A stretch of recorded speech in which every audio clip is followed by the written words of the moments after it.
ঢুকে এলো।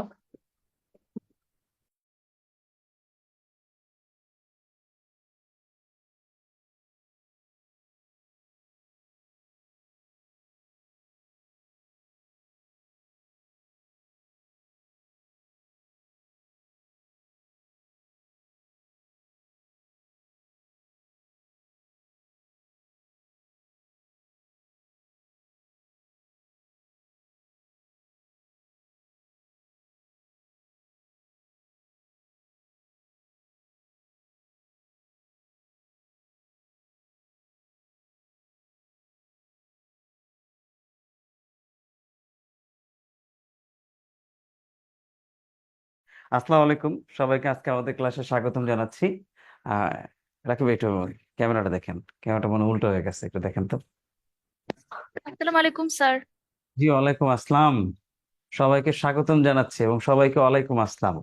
As usual কথা ওই একটাই, মাইক মিউট করে রাখবেন, পড়াবো, কোশ্চেন জিজ্ঞেস করবো, উত্তর দিবেন।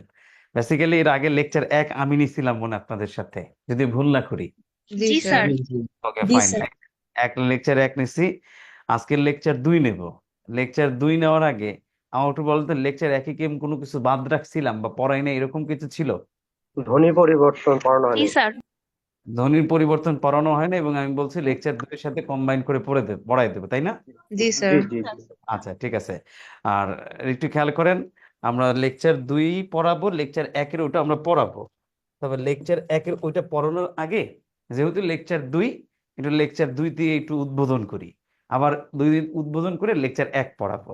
যেমন লেকচার 2 আপনার যে টপিক গুলো আছে, আমার কথাগুলো একটু শুনেন আগে, তারপর আমরা পড়ালেখা যাই। শব্দের শ্রেণীবিভাগ একটা টপিক আছে, এটা থেকে একটা কোশ্চেন ভাই আপনার পরীক্ষা আসবে। আর এই টপিকটার কিছু অংশ পড়ানোর কাজ আমার, আর বাকি অংশ যদি বলেন এই শব্দের শ্রেণীবিভাগ, এটার কিছু অংশ ধরায় দেওয়ার দায়িত্ব আমার। বাট এটা 75% পড়তে হবে আপনার। আপনার পড়তে হবে মানে মুখস্থ করতে হবে। এরপরে যেটা হলো, আরেকটা টপিক আছে এখানে, লিঙ্গান্তর। এই লিঙ্গান্তর টপিকটা আপনার পড়ার কাজ। তারপরে এখানে কয়েকটা কনফিউশন আছে, কনফিউশন গুলো আমি ধরায় দেব, বলে দেব, বুঝাই দেব। একটা টপিক আছে ধীরোক্ত শব্দ, এটা আমারই পড়াইতে হবে, আমি পড়াবো। একটা টপিক আছে উপসর্গ, এটাও আমি পড়াবো। আর কিছু জিনিস আছে আপনার বাড়ির কাজ লেখা, বাড়ির কাজ মানে পড়বেন, পড়ার পর যদি বাসায় না বুঝেন, তারপর তো 3 নম্বর লেকচার এই অধমের সাথে আবার দেখা হবে, ইনশাল্লাহ অধম এটা বুঝাই দিবে। আর একটা লেকচারের মানে লেকচার 1 এর একটা টপিক আমরা বাদ রাখছিলাম, সেটা হলো ধ্বনির পরিবর্তন, এটা আমরা পড়াবো। Okay fine. এটা পড়াইলে আমাদের মোটামুটি লেকচার 1 লেকচার 2 কমপ্লিট হবে। লেকচার 2 এর আগে আমরা আজকে যেটা দিয়ে শুরু করব সেটা হলো উপসর্গ। উপসর্গ দিয়ে আমরা লিঙ্গান্তর বলবো। লিঙ্গান্তর পড়ার পরে আমরা ধ্বনির পরিবর্তন যে টপিকটা বাদ দিছিলাম লেকচার 1 বলছিলাম যে আমরা আগামী ক্লাসে পড়াবো, ওটা পড়াবো। আমি কি এই পর্যন্ত বুঝাইতে পারছি আপনাদের কথারে? আর একটা জি কথা জিনিস স্যার। হলো, আপনারা আমারে স্যার না বললে ভাই বলেন। ভাই বললে আমি সবচেয়ে বেশি খুশি হব, বা অপূর্ব বললে আরো খুশি হব, সমস্যা নেই। আমার নাম এমডি ইমরান হোসেন অপূর্ব। আমি ঢাকা বিশ্ববিদ্যালয় থেকে বিবিএমবিএ কমপ্লিট করছি। আমি এখন নিজে চলে যেতাম বিদেশে, সেখানে না যেয়ে বাংলাদেশে রয়ে গেছি। দ্যাট মিনস আমি এখন চাকরির বাজারে একজন এমপ্লয়ি, সরি একজন পরীক্ষার্থী। আপনার সাথেও পরীক্ষা দিতে পারি, এমন হইতে পারে যে বাংলাদেশ ব্যাংকের এডির এক্সামে আপনার পাশের সিটে আমি বসে আছি। বুঝতে পারছেন? আপনার পাশে বসে আমি এক্সাম দিচ্ছি। খালি আপনি পরিচয় দিন, আমি ক্যারিয়ার ম্যাপের, দেখবেন আমি যা যা পারি আপনার সব বলে দেবেন। বুঝতে পারছেন? তাহলে আপনি যদি ওটা আমার ভাই হন, তাহলে আমার ভাই, আপনি যদি আমার বোন হন তাহলে বোন। আমরা দুইজন মিলে, ভাই বা বোন মিলে, দেখবেন একসাথে চান্স পেয়ে যাবো। দ্যাট মিনস পিলি পাস করে ফেলবো। তো এই জন্য আমি যেটা বলছি ভাই, আমাকে স্যার না বললে ভাই বললে আমি সবচেয়ে বেশি খুশি হব। আর আমি বেশি লম্বাও না দেখতে মানুষ, লিলিপুট সাইজের মানুষ, ভাই বললেই বেশি খুশি হব। ওকে ফাইন, চলেন এবার আমরা যদি একটু পড়ালেখায় যাই, উপসর্গ স্যার, নিয়ে পড়ি। স্যার একটা ইনফরমেশন জানার প্রয়োজন ছিল। জি জি ভাই বলেন। স্যার হচ্ছে যে আমাদের গত ক্লাসে যে একটা ইনফরমেশন দেওয়া হয়েছে যে ক থেকে ম পর্যন্ত স্পর্শ বর্ণ 25টি। জি এটা ভাইয়া। মেবি ক থেকে ম পর্যন্ত স্পর্শ বর্ণ 25টি। জি ভাইয়া জি বলেন। এটা মনে হয় নতুন সিলেবাস অনুসারে বা নবম দশম শ্রেণীর যে আমি বলি, বইগুলো ব্যাকরণ। আমি আপনার কোশ্চেন বুঝে গেছি, আমি বলি। জি ক থেকে ম পর্যন্ত স্পর্শ বর্ণ 25টা, এটা ছিল আগের বই। বাট নতুন ব্যাকরণ যে বইটা আছে, সেখানে ক থেকে ম পর্যন্ত না বলে ক থেকে ভ পর্যন্ত বলছে, স্পর্শ বর্ণ 20টি। আপনি এই কোশ্চেনটাই তো আমাকে করছিলেন মেবি, বা হ্যাঁ এটাই হ্যাঁ জি পরীক্ষা স্যার ছিল। একদম। আচ্ছা, এবার আমি আপনাকে বলি ভাই, আমরা এখন 2025 সালের জানুয়ারি থেকে আমরা 2012 সালের যে বইগুলো আছে, যে সিলেবাস গুলো আছে, সেখানে আবার ফেরত যাব। 2012 সালে যদি আমরা সিলেবাসে ফেরত যাই, তাহলে আমি আর আপনি যে বাংলা সেকেন্ড পেপার বইটা পড়ছি, যে ক থেকে ম পর্যন্ত 25টা স্পর্শ বর্ণ, ওইটাই থাকবে। আমি কি বোঝাইতে পারছি ভাইয়া?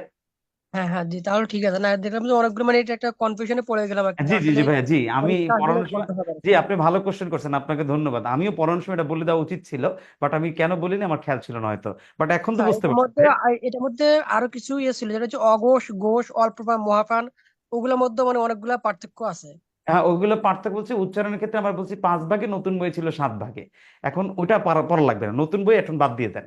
নতুন বই বাদ দিয়ে আমরা আগে যে বইটা পড়ছি ওইটা পড়বো, কারণ 25 সাল থেকে আমাদের আগের বই। আর আমাদের পরীক্ষা হবে ভাই 25 সালে, দেখবেন জানুয়ারি ফেব্রুয়ারি মার্চ চলে যাবে।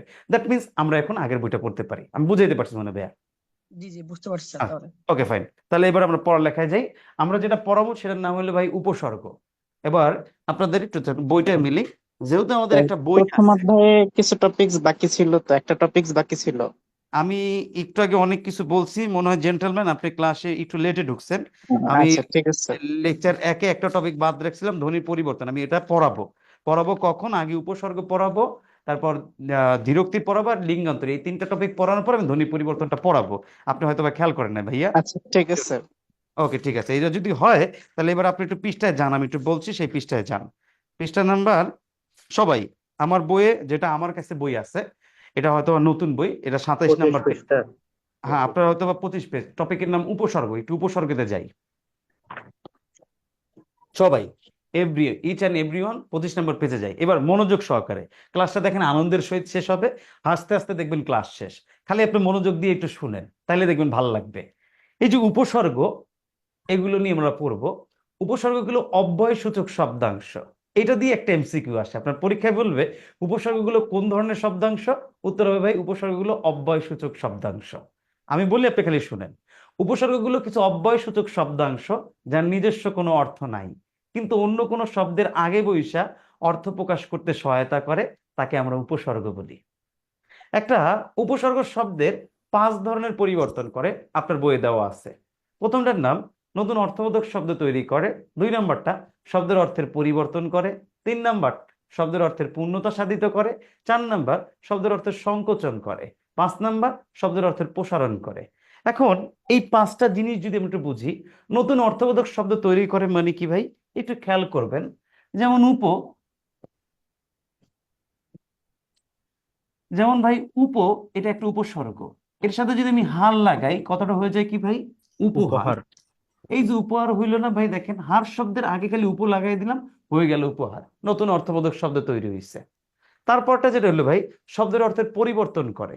যেমন দেখেন, এই এক উপ দিয়া এখন যদি আমি ভাই কার লিখি, তাহলে কি হয় দেখেন, উপকার। দেখেন, মধ্য কথা, এক উপসর্গটা 2টা জায়গায় ব্যবহৃত হয়েছে, 2টা জায়গায় আবার 2 রকম অর্থ দিচ্ছে। তাহলে দেখেন 2টা জায়গায় আবার 2 রকম অর্থের পরিবর্তন ঘটাইছে, এটাকে বলা অর্থের পরিবর্তন। 3 নম্বরটা ভাই অর্থের পূর্ণতা সাধিত করে। পূর্ণতা মানে দেখেন এইটাই, উপযোগ হার ইকুয়াল টু উপহার। উপহার লেখা মানে কাউকে কোনো কিছু দেওয়া, পূর্ণতা সাধিত করলো। উপযোগ কার ইকুয়াল টু উপকার, কাউকে সাহায্য করা, এটাকে বলা হয় পূর্ণতা সাধিত। এরপরটা 4 নম্বর যেটা হলো ভাই, সংকোচন করে। সংকোচন জিনিসটা কি ভাই, একটা শব্দের অর্থকে নেগেটিভ দিকে নিয়ে যায়। কি রকম? একটা দেখেন, আমরা যদি বলি ভাই কু, এর সাথে যদি নজর লাগাই, তাহলে কি হয় ভাই, কুনজর। এখন আমরা সবাই বলেন তো ভাই, এই কুনজর দ্বারা ভালো বোঝায় না খারাপ বোঝায়? উত্তর খারাপ বোঝায়। যেহেতু খারাপ বোঝায়, দ্যাট মিনস এটা নেগেটিভ, এটাকে বলা হয় সংকোচন। তারপর হলো প্রসারণ। প্রসারণ মানে কি ভাই, পজিটিভনেস বাড়ায় দেয়। কিরকম? যেমন দেখেন, এই সু, তার সাথে যদি আমি লাগাই নজর, হয়ে যাবে কি ভাই, সুনজর। আমরা সবাই জানি সুনজর মানে কি ভাই, ভালো নজর। এটা তাহলে কি পজিটিভনেস কথা বলবো, পজিটিভ কথা। এই পজিটিভ কথা হওয়ার কারণে এটা কি করছে ভাই, প্রসারণ হয়েছে। তাহলে প্রথম থেকে আমি যদি বলি, আপনাকে কোশ্চেন যদি করে উপসর্গগুলো কোন ধরনের শব্দাংশ, উত্তর ভাইয়া অব্যয়সূচক শব্দাংশ। সেকেন্ড কোশ্চেন যদি করে এর কি নিজস্ব কোনো অর্থ আছে, উত্তর নাই। 3 নম্বর কোশ্চেন যদি করে এটা কি অন্য শব্দের আগে বসে কি বসে না, উত্তর বসে। 4 নম্বর কোশ্চেন যদি করে অন্য শব্দের আগে বসে অর্থ প্রকাশ করে কি করে না, উত্তর করে। তাকে কি বলে, উত্তর উপসর্গ বলে। তারপর আমরা বললাম একটা উপসর্গ শব্দের কয় ধরনের পরিবর্তন করে, উত্তর ভাইয়া 5 ধরনের পরিবর্তন করে। তাহলে যেমন হলো 1 নাম্বার নতুন অর্থবোধক শব্দ তৈরি করে, 2 নাম্বার শব্দের অর্থের পরিবর্তন করে, 3 নাম্বার শব্দের অর্থের পূর্ণতা সাধিত করে, 4 নাম্বার নেগেটিভ করে, দ্যাট মিনস সংকোচন করে, 5 নাম্বার প্রসারণ করে, এটা বাড়ায় দেয়। এই পর্যন্ত কি বুঝতে কারো প্রবলেম হয়েছে ভাই? আশা করি না প্রবলেম স্যার। হওয়ার কথা না না। বুঝছি আলহামদুলিল্লাহ। ওকে ফাইন, এই পর্যন্ত যদি বুঝতে পারেন তাহলে সেকেন্ড কথাটা কি আছে দেখেন। সেকেন্ড কথাটা আপনাকে বলছে বাংলা ভাষায় আমরা যে উপসর্গগুলো দেখতে পাই ভাইয়া এটা 3 প্রকার। ভাইয়া 3 প্রকার কিরকম চলুন আমি একটু যদি দেখি। 1 নম্বরটাই আমরা যেটা পাবো ভাইয়া, এটার নাম বাংলা। এই বাংলা উপসর্গ কয়টা আছে? উত্তর, এই বাংলা 21টা। উপসর্গ আছে 21টা। এটা দিয়ে একটা এমসিকিউ হয়। 2 নাম্বার আমরা যেটা পাই তৎসম। ভাইয়া তৎসমের আরেক নাম আমরা লিখলাম না, সংস্কৃত। বাট আমরা সবাই জানি সংস্কৃত। তৎসমের আরেক নাম সংস্কৃত। সংস্কৃত। আচ্ছা, এরপর আমরা যেটা পাবো ভাইয়া, এটার নাম হলো বিদেশি। এই বিদেশি উপসর্গগুলোরে 4 ভাগে ভাগ করা যায়। কেমনে 4 ভাগে ভাগ করা যায় আমি যদি একটু এইখানে লিখি, একটু খেয়াল করি সবাই। 1 নাম্বার দিয়ে আমরা যেটা পারবো আরবি উপসর্গ পাবেন। এই আরবি উপসর্গ কয়টা আছে ভাইয়া? 4টা। তারপরটা আমরা যেটা পাবো ভাই কি আছে ভাই? ফার্সি উপসর্গ। এই ফার্সি উপসর্গ আছে কয়টা ভাইয়া? 10টা। এরপর আমরা পাবো ইংরেজি উপসর্গ। ভাই ইংরেজি উপসর্গ হয় কয়টা? উত্তর 4টা। তারপর একটা আছে গিয়া হিন্দি, এটার আরেকটা নাম হইলো ভাইয়া উর্দু। এই হিন্দি অথবা উর্দু উপসর্গ কয়টা? উত্তর 1টা। এই যদি আমি একটু খেয়াল করি, আপনাকে যদি কোশ্চেন করে ভাইয়া যে বাংলা উপসর্গ কয়টা, আগে বলবে ভাই বাংলা ভাষা উপসর্গের কয় ভাগে ভাগ করা যায়? উত্তর 3 ভাগে। কয় ভাগে ভাগ করি আমরা? 3 ভাগে ভাগ করি। ভাই 3 ভাগের ভিতরে প্রথমটার নাম কি? উত্তর বাংলা। উত্তর কয়টা ভাই? বাংলা 21টা। ভাই তৎসম বা সংস্কৃত কয়টা তাহলে ভাইয়া? 20টা। এবার বিদেশি উপসর্গের কয় ভাগে ভাগ করা যায়? 4 ভাগে। আরবি উপসর্গ 4টা, ফার্সি উপসর্গ 10টা, এরপর আপনার ইংরেজি উপসর্গটা 4টা, হিন্দি অথবা উর্দু উপসর্গ কয়টা ভাই? উত্তর হলো 1টা। এবার আসেন উপসর্গগুলো আমরা পড়ি। পড়লে কি পাই দেখেন, এই যে বাংলা উপসর্গ আছে 21টা, কি কি আছে? আছে কি ভাই? আপনারা দেখবেন আপনার লেকচার শিটে আছে মিলান, আমি একটু বলার চেষ্টা করি দেখেন। অ, অঘা, অজ, অনা, আ, আর, আন, আব, ইতি, কত, কু, নি, পাতি, বি, ভর, রাম, স, সা, সু, হা, এরকম উপসর্গ আছে ভাই 21টা। তৎসম উপসর্গ আছে ভাই 20টা। প্র, পর, অপ, সম, নি, অনু, অভি, অধি, উত, পরি, অভি, উপ, আ, এরকম মিলে পাবেন ভাই 20টা। তাহলে এই যে 20টার এই 21টা মজা হইলো, এর ভিতরে আবার এই যে 4টা উপসর্গ ভাইয়া কি উপসর্গ? আ, একটা আছে গিয়ে বি, নি, সু, আ। আরেকটা আছে বি, আরেকটা আছে নি। এই যে আ, সু, বি, নি, এই 4টা উপসর্গ বাংলাতেও পাওয়া যায়, তৎসমতেও তৎসময় পাওয়া পাওয়া যায়। যায়। এখন আপনার পরের প্রশ্নটা হইতে পারে ভাই আপনি কইলেন আমি বুঝলাম, বাট আমার একটা জিনিস জানতে মনে চায়, আমি চিনমু কেমনে এটা বাংলা, আমি চিনমু কেমনে এটা তৎসম? আসেন আমরা একটু এইটা চিনাই। মধ্য কথা হইলো, এই 4টে উপসর্গ যখন বাংলা শব্দের আগে বসবে তাহলে এটা বাংলা উপসর্গ। এই 4টে উপসর্গ যখন বাংলা শব্দের তৎসম শব্দের আগে বসবে তখন সেটা তৎসম উপসর্গ। একটা এক্সাম্পল আমি দেই, যেমন আমরা লিখলাম ভাই সু, এখানেও লিখলাম সু, একটার সাথে লাগাইলাম নজর, হয়ে গেল সুযোগ নজর ইকুয়াল টু কি? সুনজর। আরেকটা লাগাইলাম কণ্ঠ, হয়ে গেল কি ভাই? সুকণ্ঠ। মধ্য কথা দেখেন, এই নজর শব্দটা বাংলা, দ্যাট ইজ ওই সুনজর বাংলা উপসর্গ। কণ্ঠ শব্দটা তৎসম, দ্যাট ইজ ওই সুকণ্ঠটা তৎসম উপসর্গ। এরপর আপনার মনে আরো একটা কোশ্চেন জাগছে, ভাই আমি তো বাংলা শব্দ সব চিনি না, আমি তো তৎসম শব্দও চিনি না, তাহলে আমার জন্য কি হইব? আসেন আপনার জন্য একটা সলিউশন আছে। সলিউশনটা কি জানেন? আমি 8 বছর ধরে বাংলা পড়াই আর কি, টুকিটাকি আমি এর দেখছি, এর বাইরে আসে না। এই যে দেখবেন আমার বই যে পৃষ্ঠার নাম্বার 27, হয়তো আপনার বই 25, ওইখানে দেখবেন বাংলা উপসর্গ লিখে একটা বক্স দেওয়া আছে। ওই বক্সের ভিতরে দেখবেন, আপনি একটু খেয়াল করবেন, 5 নম্বর উপসর্গের নাম আছে আ, আবার দেখবেন 13 নম্বর উপসর্গ আছে নি, 15 নম্বর উপসর্গ আছে বি, আর 20 নম্বর উপসর্গ আছে সু। এই প্রত্যেকটা উপসর্গ দিয়ে দেখবেন আপনি এই বক্সে কয়েকটা শব্দ লিখে দেওয়া আছে। তার মানে আপনি বুঝে গেলেন বাংলা উপসর্গের ভিতরে আশুবিনি, এই বক্সের ভিতরে যতগুলো আশুবিনি দিয়ে শব্দ আছে সবগুলো বাংলা উপসর্গ। ঠিক তারপরেই তৎসম বা সংস্কৃত উপসর্গ তো দেখবেন আশুবিনি দিয়া কিছু বক্সের ভিতরে শব্দ লেখা আছে। তার মানে এই আশুবিনি দিয়ে বক্সের ভিতরে যে কয়টা শব্দ দেওয়া আছে এগুলো তৎসম উপসর্গ। আমি কি এই পর্যন্ত বুঝাইতে পারছি কিনা ভাইয়া? জি স্যার। সবাইকে বুঝাইতে পারছি। এরপরও আজকের ক্লাসে আমরা শব্দের শ্রেণী বিভাগ নামক একটা টপিক পড়াবো। সেখানে আমি আপনাদের আজকে তৎসম শব্দ পড়াবো, তৎসম শব্দ চিনার উপায় বলবো, তখন আপনি আরো চিনবেন। বুঝাইতে পারলাম? এই পর্যন্ত যদি বুঝতে পারেন তাহলে আমরা পাইলাম আশুবিনী বাংলা শব্দের আগে বসে তাহলে বাংলা উপসর্গ, আশুবিনী তৎসম শব্দের আগে বসলে তৎসম উপসর্গ। এর পরেরটা আমি যদি বলি, এরপরে পাবেন যে বিদেশি উপসর্গের যে 4 ভাগে ভাগ করি এর ভিতরে আরবি উপসর্গ 4টা। ভাই আরবি উপসর্গ 4টা কি কি আছে? উত্তর আম, খাস, লা, গর। এবার আমি যদি আপনাদের বলি অন্য কোনো বইতে আরবি উপসর্গ আরো বেশি পাইতে পারেন, বাট আপনি বেশিটা পড়বেন না। কেন পড়বেন না? আমি যে নবম দশম শ্রেণীর বই পড়ছি সেখানে ছিল 4টা, 2025 সাল থেকে সেই বইটাই দিবে, সেখানে দেখবেন আবারও আছে 4টা। তার মানে আমরা পড়বো কি ভাই, আরবি উপসর্গ আছে কয়টা? উত্তর 4টা। এরপর আপনাকে যদি প্রশ্ন করা হয় ভাই ফার্সি উপসর্গ আছে কয়টা? উত্তর 10টা। কার, দর, না, নিম, ফি, বদ, বে, বর, ব, কম, এরকম আছে 10টা। ইংরেজি উপসর্গ আছে কয়টা ভাইয়া? 4টা। ফুল, হাফ, হেড, সাব, এই 4টা। হিন্দি অথবা উর্দু উপসর্গ আছে কয়টা ভাইয়া? একটা, হর। যেমন আমরা রাস্তায় গেলে শুনি হরেক মাল।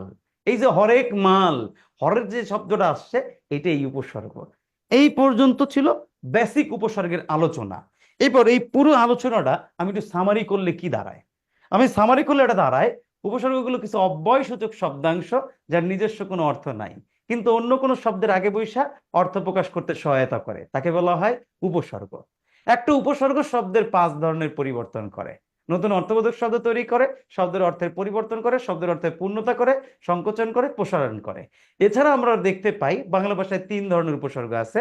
বাংলা উপসর্গ 21টা, তৎসম উপসর্গ 20টা, বিদেশি উপসর্গের 4 ভাগে ভাগ করা যায়। এর ভিতরে আরবি 4টা, ফার্সি 10টা, ইংরেজি 4টা, হিন্দি অথবা উর্দু 1টা। আবার বাংলা এবং তৎসম উপসর্গের ভিতরে 4টা উপসর্গ আমরা পাই আশুবিনী, এটা তো বাংলাতেও পাওয়া যায়, তৎসমতেও পাওয়া যায়। চিনার উপায় হলো বাংলা শব্দের আগে বসলে বাংলা উপসর্গ, তৎসম শব্দের আগে বসলে তৎসম উপসর্গ। এই পুরোটা ছিল আমাদের উপসর্গের আলোচনা। এর পরে কোশ্চেন হইতে পারে ভাই উপসর্গ থেকে কোশ্চেন কিরকম আসে? উপসর্গ থেকে ভাইয়া 2 ধরনের কোশ্চেন আসে। কিরকম? প্রথম কোশ্চেন, সুনজর শব্দে সু কোন উপসর্গ? উত্তর হবে বাংলা। সুকণ্ঠ শব্দে সু কোন উপসর্গ? উত্তর তৎসম। এটা এক ধরনের কোশ্চেন। সেকেন্ড টাইপ কোশ্চেনটা আসবে সুনজর শব্দে সু উপসর্গটা কোন অর্থে ব্যবহার করা হয়েছে, আর আপনার এই কোন অর্থে ব্যবহার করা হয়েছে এইটা পারতে হইলে এই যে বক্স দিছে, বক্সে যতগুলো শব্দ আছে বাংলা, তৎসম, হিন্দি, ইংরেজি, আরবি, ফার্সি, উর্দু লেখা, এই শব্দগুলো কোনটা কোন অর্থে ব্যবহার করেছে আপনি এটা 3-4 বার রিডিং পড়বেন। মুখস্থ হবে না, বাট 3-4 বার রিডিং পড়লে পরীক্ষায় আসলে সেটা পারবেন। আর এই জায়গায় যে শব্দগুলো দেওয়া আছে এর বাইরে আসে না, এর ভিতরেই থাকে। সুতরাং এই শব্দগুলো কোনটা কোন অর্থে ব্যবহার করা হয়েছে এইটা আপনার পরীক্ষায় আসবে, এইটা পড়তে হবে। তাহলে সুতরাং আমার ক্লাস শেষে বাসায় বসে এটা একটু পড়ে ফেলবেন। এবার আসেন প্রিভিয়াস কোশ্চেন যদি দেখি কোশ্চেন কিরকম হয়। চলেন, আমার বইয়ে পৃষ্ঠা নম্বর 29, আপনার বই হয়তো বা 27 হইতে পারে, হোয়াট এভার ইট ইজ। কোশ্চেনের উপরে লেখা আছে প্রাথমিক সহকারী শিক্ষক নিয়োগ পরীক্ষার বিগত সালের প্রশ্নোত্তর। এই যে দেওয়া আছে আমরা একটু এটা দেখব। এইটা দেখার পরে আমরা যেহেতু ব্যাংকের, দেখেন আমাদের ব্যাংকে কোশ্চেন কিরকম আসে আমরা সেটা দেখি। পৃষ্ঠা নম্বর 30 লেখা আছে উপসর্গ সম্পর্কিত বাংলাদেশ ব্যাংক সহ অন্যান্য ব্যাংকের বিগত বছরের প্রশ্ন। আমরা এটা একটু দেখি, চলেন কি আছে। যেমন দেখেন প্রথমেই লিখছে 1 নাম্বার কোশ্চেন, উপসর্গের সাথে প্রত্যয়ের পার্থক্য হলো। এই যে কথাটা আপনারা বলছে উপসর্গের সাথে প্রত্যয়ের পার্থক্য, আমি ক্লাসের শুরুতেই বলছি ভাই উপসর্গগুলো অব্যয়সূচক শব্দাংশ যেগুলো অন্য কোনো শব্দের আগে বসে। উপসর্গ সবসময় অন্য শব্দের আগে বসে, প্রত্যয় সবসময় অন্য শব্দের পরে বসে। তাহলে এটার উত্তর হবে কি ভাই? গ। উপসর্গ সামনে থাকে, প্রত্যয় পরে থাকে। পরের কোশ্চেনটা দেখেন 2 নাম্বার, নিম কোন ধরনের উপসর্গ? এই যে একটু আগে আমি পড়াইছিলাম না রে ভাইয়া যে কোনটা কোন উপসর্গে এই কোশ্চেন করবে এবং কি। হ্যাঁ, এবং কোন মানে আমি বুঝাইতে পারছি, আপনি বুঝতে পারছেন, থ্যাংক ইউ। বাট আমি বুঝাচ্ছি যে দেখেন, হ্যাঁ বলেন বিদেশি উপসর্গগুলো যা শিখতে গেলে ভাইয়া এগুলো এলোমেলো হয়ে যায় আর কি। ভাই। মনে থাকে না। এলোমেলো মনে থাকে তো হ্যাঁ মনে মনে থাকে থাকে, না। মনে থাকে না, কিন্তু একটু আগে আমারে দেখলেন আমি গড়গড়ায় পড়াই লাইছি না। এটা হলো কি জানেন ভাই, প্র্যাকটিস করতে হবে। অবশ্য আমি 8 বছর ধরে পড়াই, অ্যাডমিশন পড়াই, এটা পড়াই সেটা পড়াই, নিজে পড়ি। 9-10 আমারও বই মুখস্থ করে ফেলছে, কষ্ট হয়েছে ভাই, কিন্তু পড়ছি, হয়ে গেছে। আমি আপনার এক বই ভাই কষ্ট হইব, তারপর একটু পড়েন। পড়ার সময় কি করতে পারেন জানেন? আপনি এই যে চোখ মানে একবার পড়ার পর চোখটা বুঝে নিজে কল্পনা করতে পারেন আপনি কি কি পড়ছেন। দেখবেন এই যে চোখ একবার দেখা পড়ার পর যখন চোখটা বুঝে কল্পনা করবেন আপনি এখানে কি কি পড়ছেন, দেখবেন এটা আপনার মাথায় গেঁথে যাবে। তারপর ওটা বলার চেষ্টা করবেন। এটা একটা ওয়ে। আরেকটা ওয়ে দেখবো, লিখে লিখে পড়বো, তাহলে দেখবেন আরেকটা ওয়ে। মুখস্থ হইতে টাফ মানে কষ্ট হবে, বাট চেষ্টা তো করতে হবে ভাই। এটা তো আমিও জানি, আপনিও জানেন, সুতরাং একটু কইরেন। তাহলে দেখেন আমি যে আপনার বুঝাইতে চাইছি কোশ্চেন কিরকম সেটা দেখাইতে চাইছি। 2 নম্বর, নিম কোন ধরনের উপসর্গ? আমি যেটা বলছি এটা দেখেন, এটা আমরা একটু আগেই পড়েছি, এটা একটা ফার্সি উপসর্গ। পরে খাঁটি বাংলা উপসর্গ যুগে সৃষ্ট শব্দ কোনটি? এই যে দেখাইছিলাম না যে কোনটা কোন উপসর্গ, দেখেন সেটা এখানে আসছে। তো এই যে কোশ্চেন গুলো আবার কোনটা দেখেন, কোন অতিশয় দোতনা সৃষ্টি করে নিচের কোন উপসর্গ? অতিশয় দোতনা মানে অর্থ সৃষ্টি করে, এরকম দেখেন কোশ্চেন গুলো করছে। বাসায় কি করতে হবে তাহলে? আমাকে উপসর্গগুলো পড়তে হবে। পড়ে আমাকে কি করতে হবে? আগে একটু মনোযোগ সহকারে এই যে শব্দগুলো তৈরি করা আছে সেটা কোন অর্থে ব্যবহার করেছে সেটা দেখতে হবে। তারপর প্রিভিয়াস কোশ্চেন প্র্যাকটিস করতে হবে। এটা যদি সম্ভব হয় তাহলে দেখবেন আপনি উপসর্গ পারবেন। আমার ইচ্ছা ছিল আপনাকে দেখাইতাম যে কোশ্চেন কিরকম হয়। আমার কথা বিশ্বাস না করে নিজেই দেখেন এইভাবে কোশ্চেন হয়। সুতরাং এটা পড়বেন। আমি এই পর্যন্ত মনে হয় উপসর্গ নিয়ে যে কথা সেটা সবাইকে বুঝাইতে পারছি। কারো কোনো প্রশ্ন আছে কিনা উপসর্গ নিয়ে? বলেন। না স্যার। নাই? এনিওয়ান? স্যার, কারো কোনো? হ্যাঁ বলেন। এখানে অতিশয় দোতনা সৃষ্টি করে, এটা কোন ধরনের, এটা বুঝি নাই। আচ্ছা আচ্ছা, অতিশয় আমি নিজে দেখি নাই, কোশ্চেনটা কি আছে? অতিশয় দোতনা সৃষ্টি করে, তাই না? কত নাম্বার কোশ্চেন ছিল? 4 নাম্বার। 4 নম্বর। ওকে ফাইন, চলেন আমরা দেখি। অতিশয় দোতনা সৃষ্টি করে নিচের কোনটি? আচ্ছা, অতিশয় জিনিসটা কত হলে দেখেন, আমরা যদি বলি এটা অনেক কিছু, আপনার যেটা বলে অনেক বেশি বুঝাইতে পারে। আমরা বলি অতিকার দীর্ঘ, অতিশয় দীর্ঘ, এরকম বুঝাইতে পারে। যেমন পরাজয়ের শব্দটা হলো পরা, প্রকোপ শব্দে প্রো, প্রগতি শব্দে প্রো, আর পরাবাস্তব। এই পরাবাস্তব মানে যেটা ধরেন বাস্তব না এরকম বুঝাইছে, বা বাস্তবের মতো হইতেই পারে না এরকম কিছু একটা জিনিস বুঝাইছে, এইটাকে অতিশয় বলতে পারেন। অন্যান্য শব্দ যেগুলো হচ্ছে পরাজয়, এগুলো হার মানা বুঝাইছে। প্রকোপ মানে কোনো কিছু দ্বারা বুঝাইছে আপনার প্রকোপ শব্দে যে প্রো, কোনো কিছু রোগ ছড়ায় পড়া, এরকম প্রাদুর্ভাব করা। প্রগতি, এই প্রগতি বলতে বুঝেছে যে গতিটা খুব সুন্দর বা ভালো, উন্নতির দিকে গেছে। আর অতিশয় মানে কি ভাই, এটা বেশি বুঝাইতে পারে, অবাস্তব অর্থে বুঝাইতে পারে, এইরকম। তাই এই ক্ষেত্রে পরাবাস্তব বা পরা, যদি 4টা অপশন দেখি এর ভিতরে এটা হওয়ার সম্ভাবনা আছে। কারণ বাকি পরাজয় দেখলে বুঝে এটা হারা, এটার সাথে যায় না। প্রকোপ শব্দের দ্বারা বুঝাই কোনো কিছু ছড়ায় পড়ে এরকম। আর প্রগতি মানে যে গতিটা বা বিষয়টা ভালো এরকম বুঝাইছে। আর অতিশয়ের সাথে যেটা যায় পরাবাস্তব, যেটা অসম্ভব হইতে পারে বা অতিকায় হইতে পারে। দ্যাট মিনস এটা হইতে পারে। দেখেন তো অপশন উত্তর কি তাই আছে কিনা? অতিশয় 4 নম্বর এমসিকিউ। জি স্যার। যাক ফাইন। তাহলে মোটামুটি এটা, তাহলে এটা হলো প্র্যাকটিস করেন ভাই। প্র্যাকটিস করতে করতে ভিতরে যদি আরো পড়েন তখন আর এটি আমাকে জিজ্ঞেস করা লাগবে না, আপনি পারবেন। ওকে, তাহলে এই উপসর্গ নিয়ে কারো কোনো প্রশ্ন আর নাই? যদি না থাকে সবাই। আশুবিনীর সাথে হ্যাঁ বলেন বলেন বলেন। স্যার আশুবিনী সহজে ইয়াগুলো দেখেন, এটা কত পেজে স্যার, কোনটা বললেন যেন? আচ্ছা, এই আশুবি নিয়ে যেটা বলছি সেটা হলো যে আমাদের উপসর্গের বাংলার একটা বক্স দেখবেন, ওইখানে আশুবি নিয়ে কিছু বাংলা উপসর্গ দেওয়া আছে। তৎসমের একটা বক্স দেখবেন, ওইখানে আশুবি নিয়ে কিছু বাংলা উপসর্গ মানে তৎসম উপসর্গ দেওয়া আছে। এর বাইরে আসবে না, এর ভিতরে যেগুলো আছে এগুলোই আসবে। আমি ওইটা বলছি। এটা একটু দেখেন, আমার বই পৃষ্ঠা নাম্বার 27-28, আপনার বই হয়তো পৃষ্ঠা নাম্বার অন্য কিছু হইতে পারে। বাট দেখবেন একটা বাংলা উপসর্গ লেখা বক্স দেওয়া আছে, একটা তৎসম উপসর্গ লেখা বক্স দেওয়া আছে। ওই বক্স দুইটাতে আশুবি নিয়ে যেটা বাংলা, আশুবি নিয়ে যেটা তৎসম দেওয়া আছে, এর বাইরে আসবে না, ওইটা দেখবেন। এবার সকলে আমাদের একটা টপিক আছে লিঙ্গান্তর, ওইখানে পৃষ্ঠায় চলে যাই। স্যার, আপনার বইটা কি নতুন নাকি আমাদেরটা নতুন? আমি কইতে পারবো না ভাই আপনারটা নতুন না আমারটা স্যার, নতুন। বলেন। এটা আপনার সাথে মিল আছে স্যার, আমাদেরটা আপনার স্যার সাথে মিল আছে 9 স্যার। নাম্বারটা ওই যে বমাল, যে ব উপসর্গটি কি অর্থ নির্দেশ করে, এইটা আমি বুঝতেছি না, মানে বমাল অর্থ কি? আচ্ছা ঠিক আছে, একটা কথা বলি, এখন তো প্র্যাকটিস করতে দিছি, আমাকে এখন এই টপিক থেকে এখনই কোশ্চেন না করে এরপর 3 নাম্বার লেকচার যেদিন হবে সেদিন করবেন। আমি আপনার এই উত্তর বুঝাই দিচ্ছি, সমস্যা নেই। কারণ এখন বললে কি হবে, আমি অন্য টপিকটা পড়াইতে পারবো না, বুঝতে পারছি? কারণ আচ্ছা এখন স্যার। আমি যেটা পড়াবো এখন পুরুষ স্ত্রীবাচক শব্দ, আমি এটা পড়ানোর পর কোশ্চেন কিরকম এটা আমি দেখাবো। আপনি বাসায় প্র্যাকটিস করতে যে প্রবলেম পাবেন, 3 নাম্বার লেকচারে আমি যখন শুরু করব, শুরুর 10 মিনিট আপনারা প্রশ্ন করবেন, আমি ধরে ধরে উত্তর দেবো। বুঝতে পারছি ভাই? এখনই যদি কোশ্চেন করেন তাহলে আমি আর অন্য টপিক পড়াইতে পারবো না। তারপর আমি দেখাচ্ছি 9 নাম্বার কোশ্চেনটা কি বলছেন ভাই, কে জানি? 9 নাম্বার, তাই তো? বমাল শব্দের ব উপসর্গী কি অর্থ নির্দেশ করে? আচ্ছা, এই বমাল শব্দের ব উপসর্গটা কি অর্থ নির্দেশ করে এটা আগে বক্সে পড়তে হবে। এই বমাল শব্দে ব উপসর্গী সহিত নির্দেশ করে, মানে কারো সহিত যাওয়া। এখন এটা আমি পড়ছি দেখে আমি জানি, না পড়লে আমিও জানতাম না। এই জন্য এটা আমি জানি যে কারো সাথে বা সহিত অর্থে বমাল শব্দ ব্যবহার করা হয়। আর এটা পাবো কই ভাই? ভিতরে পড়তে হবে। আমি পড়ছি দেখে আমি জানি, আপনি পড়বেন আপনিও জানবেন। অর্থাৎ এগুলো শব্দের অর্থ, এই শব্দের অর্থ যত যে পড়বেন তত আপনি জানবেন। এটা পড়েন। Okay fine.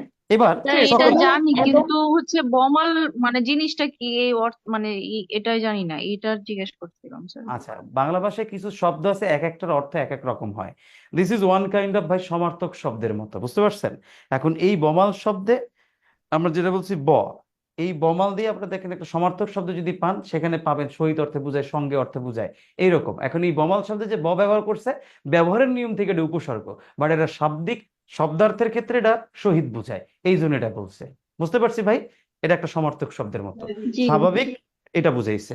আচ্ছা, এইবার একটু সবাই একটু খেয়াল করেন তো ভাই, আমরা লিঙ্গান্তরের টপিকটায় যদি যাই, পুরুষ ও স্ত্রীবাচক শব্দ বইলা আপনার বইয়ে যেখানে আছে ওইখানে চলে যান সবাই। আপনার বইয়ে কত পেজ?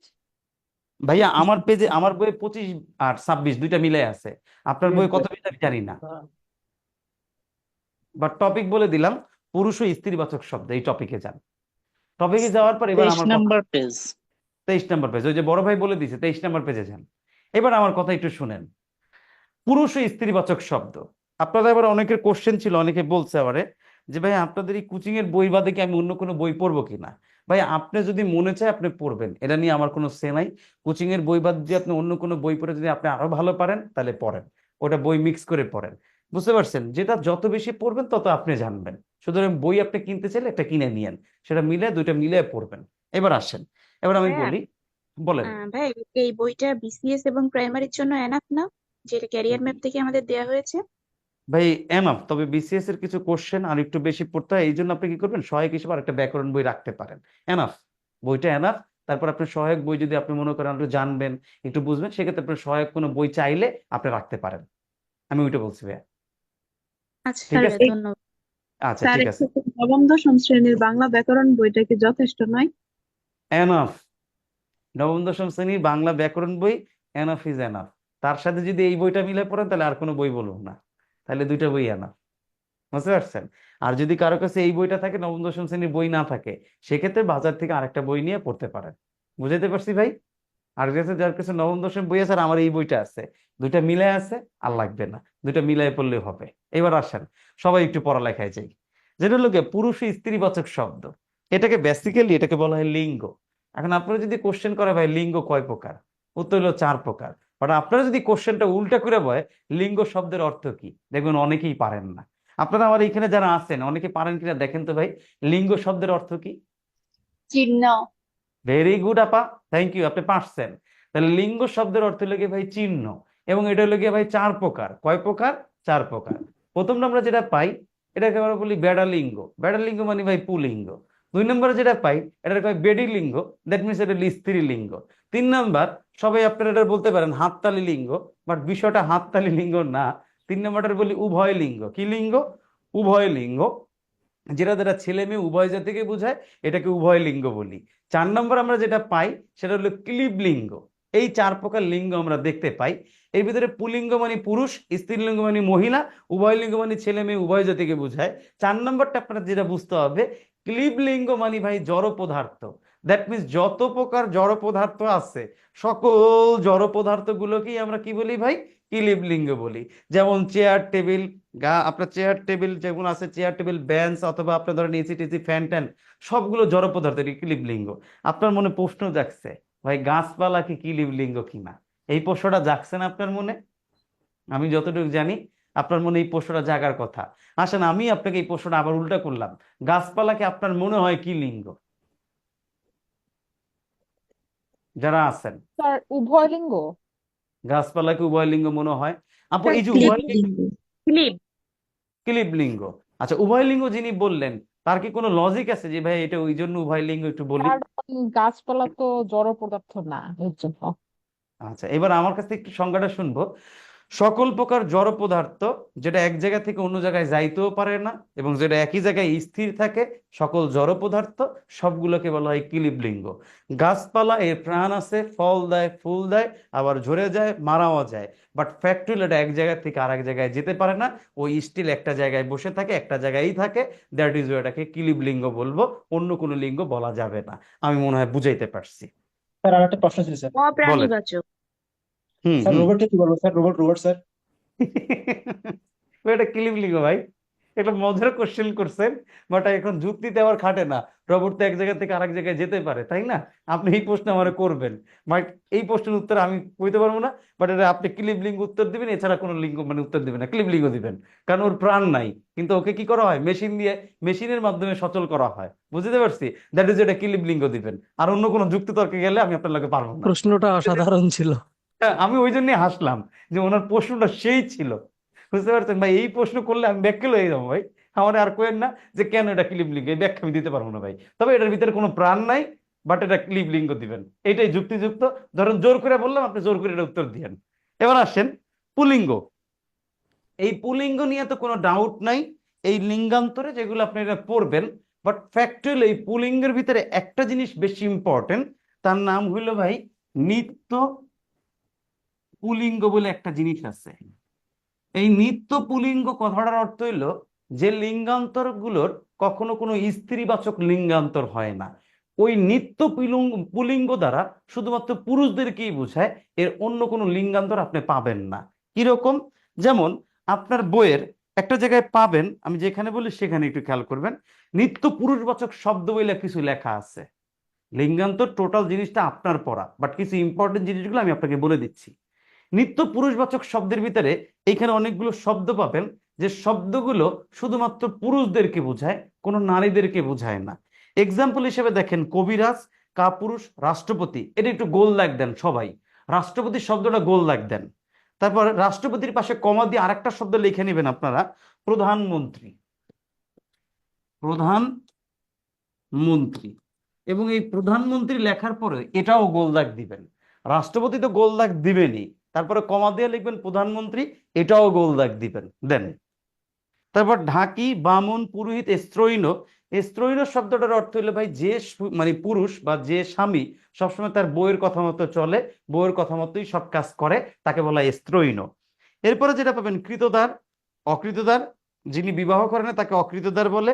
বিপত্নিক, এটি জানেন, মোল্লা, জল্লাদ, কাজী, কুস্তিগির, জামাতা, যোদ্ধা, সেনাপতি, বিচারপতি। এই শব্দগুলোর কোনো নারীবাচক লিঙ্গান্তর নাই, এই শব্দগুলো শুধু পুরুষবাচক লিঙ্গান্তরই আছে। এরপরে আমি দুটো এখানে কি উপদেশটাও যোগ হবে? উপদেশটা এটা যোগ দিয়ে আবার গোল দাগ দেন। উপদেশটা শব্দটা যোগ দিয়ে মানে এখানে লেখা সেটা গোল দাগ দেন। কেন গোল দাগ দিতে বলছে এবার আমি বুঝাইতেছি, চলেন। এবার একটু খেয়াল করেন, তিনটা শব্দ আমি আপনাকে গোল দাগ দিতে বলছি, একটা রাষ্ট্রপতি, একটা প্রধানমন্ত্রী, আর একটা বললেন উপদেষ্টা। এটা লিখে আবার কি করছে ভাই, গোল দাগ দিতে। কেন গোল দাগ দিতে বলছে এবার একটু খেয়াল করেন। রাষ্ট্রপতি ছেলেও হয় মেয়েও হয়, প্রধানমন্ত্রী ছেলেও হয় মেয়েও হয়, উপদেষ্টা ছেলেও হয় মেয়েও হয়। দ্যাট মিনস এই তিনটা শব্দকে উভয় লিঙ্গ বলা যায়। তার মানে রাষ্ট্রপতি এটা উভয় লিঙ্গ বলতে পারবেন, প্রধানমন্ত্রী এটাকে উভয় লিঙ্গ বলতে পারবেন, এবং উপদেষ্টা এটাকেও উভয় লিঙ্গ বলতে পারবেন। মোরওভার, আমি শেষ করি, চেয়ারপারসন স্যার। চেয়ারপারসন, জি এটাও দেন, চেয়ারপারসন দিয়ে গোল দাগ দিতে পারেন। আমি সবগুলো ক্লিয়ার করছি, যেটা নিয়ে ডাউট আছে, যেখানে ছেলে মেয়ে দুইটাই হয় সেটা আমি ক্লিয়ার করছি, আপনি এখনই বুঝে যাবেন। তাহলে প্রধানমন্ত্রী, রাষ্ট্রপতি, উপদেষ্টা, চেয়ারপারসন, এই চারটা শব্দকে উভয় লিঙ্গ বলা যায়। কোন ক্ষেত্রে কি কি উত্তর করবেন এবার আমি একটু বলি।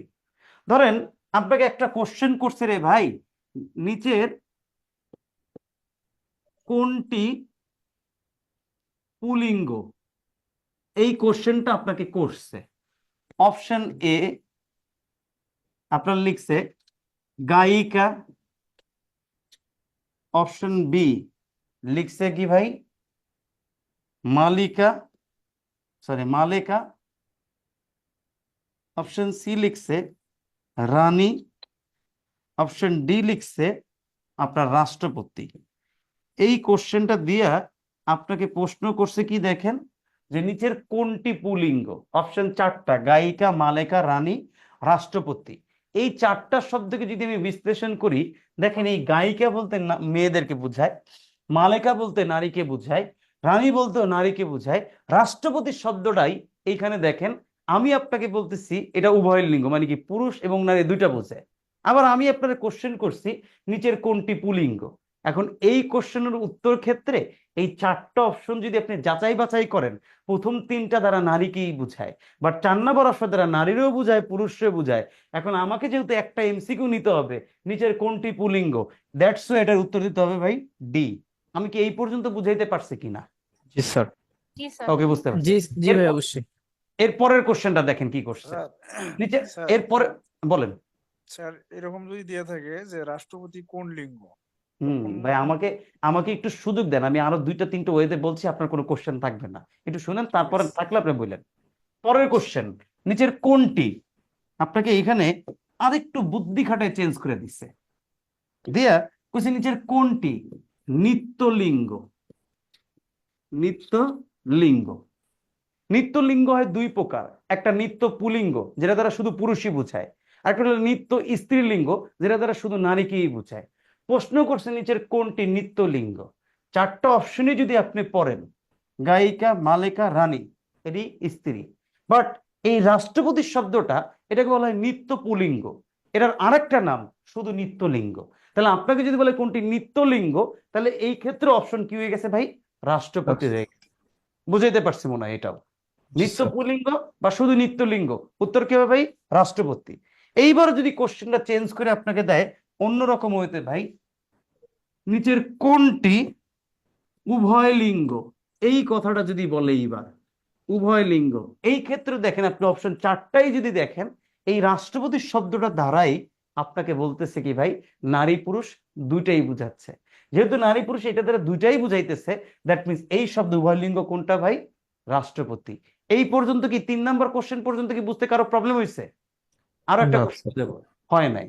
এবার 4 নম্বর অপশনে দেখেন, কোশ্চেনটা খালি একটু করে আনা পুরোটা ঘুরাই দিচ্ছে, দিয়ে আপনারা কইছে এইখানে এইবার রাষ্ট্রপতি শব্দটা আগে দিচ্ছে, দিয়া আপনারা বলছে এটি কোন লিঙ্গ। এই কোশ্চেনটা কইরাই আপনাকে একেবারে দিছে বোকা বানায়া। অপশন কি দিছে দেখেন, উভয় লিঙ্গ, আপনাকে কেমনে বোকা বানাইতেছে দেখেন। বি নাম্বার পুলিঙ্গ, সি নাম্বার নিত্যলিঙ্গ, ডি নাম্বার কোনটি নয়। আবার এটাও দিয়ে দিছে কোনটি নয়। যেই ভাই প্রশ্ন করছিলেন আমার মনে হয় আপনি এইরকমই একটা প্রশ্ন আমার করতে চাইছিলেন, আমি যদি ভুল না করি, যিনি আমাকে কোশ্চেন করতে চাইছিলেন আছেন? জি, আপনি এরকম একটা কোশ্চেন করতে চাইছিলেন, দেখেন আপনার কোশ্চেন আমি করে দিচ্ছি, একটু খেয়াল করেন। রাষ্ট্রপতি এটি কোন লিঙ্গ? অপশন দেখেন উভয় লিঙ্গ, পুলিঙ্গ, নিত্যলিঙ্গ, সরি নিত্যলিঙ্গ, একটা কি আছে ভাই? কোনটি নয়। এবার আপনারা একটু ডিসিশন নেন তো ভাই, আমি তো এটাকে 3টা কোশ্চেন বুঝাইছি, এটার উত্তর কি হওয়া উচিত? নিত্য পুরুষ। উভয় উভয় লিঙ্গ উভয় বা লিঙ্গ হওয়া নিত্যলিঙ্গ। উচিত। নিত্যলিঙ্গ উভয় হওয়া লিঙ্গ হওয়া উচিত, পুলিঙ্গ হওয়া উচিত, এরকম কেউ নিত্যলিঙ্গ বলেন? স্যার উভয় উভয় লিঙ্গ লিঙ্গ উভয় হওয়া লিঙ্গ। উচিত, উভয় লিঙ্গ হওয়া উচিত, তাই না? জি স্যার স্যার। জি নিত্যলিঙ্গ স্যার, স্যার। কারণ প্রথম অপশন উভয় লিঙ্গ দেওয়া। আচ্ছা ঠিক আছে, এবার আমার একটু সবাই একটু খেয়াল করেন, আমি আপনাকে এই উত্তরটা আমি আগেই বলছি যে আপনাকে বোকা বানাবে, আর আপনি উত্তর বোকামির মতো দিবেন।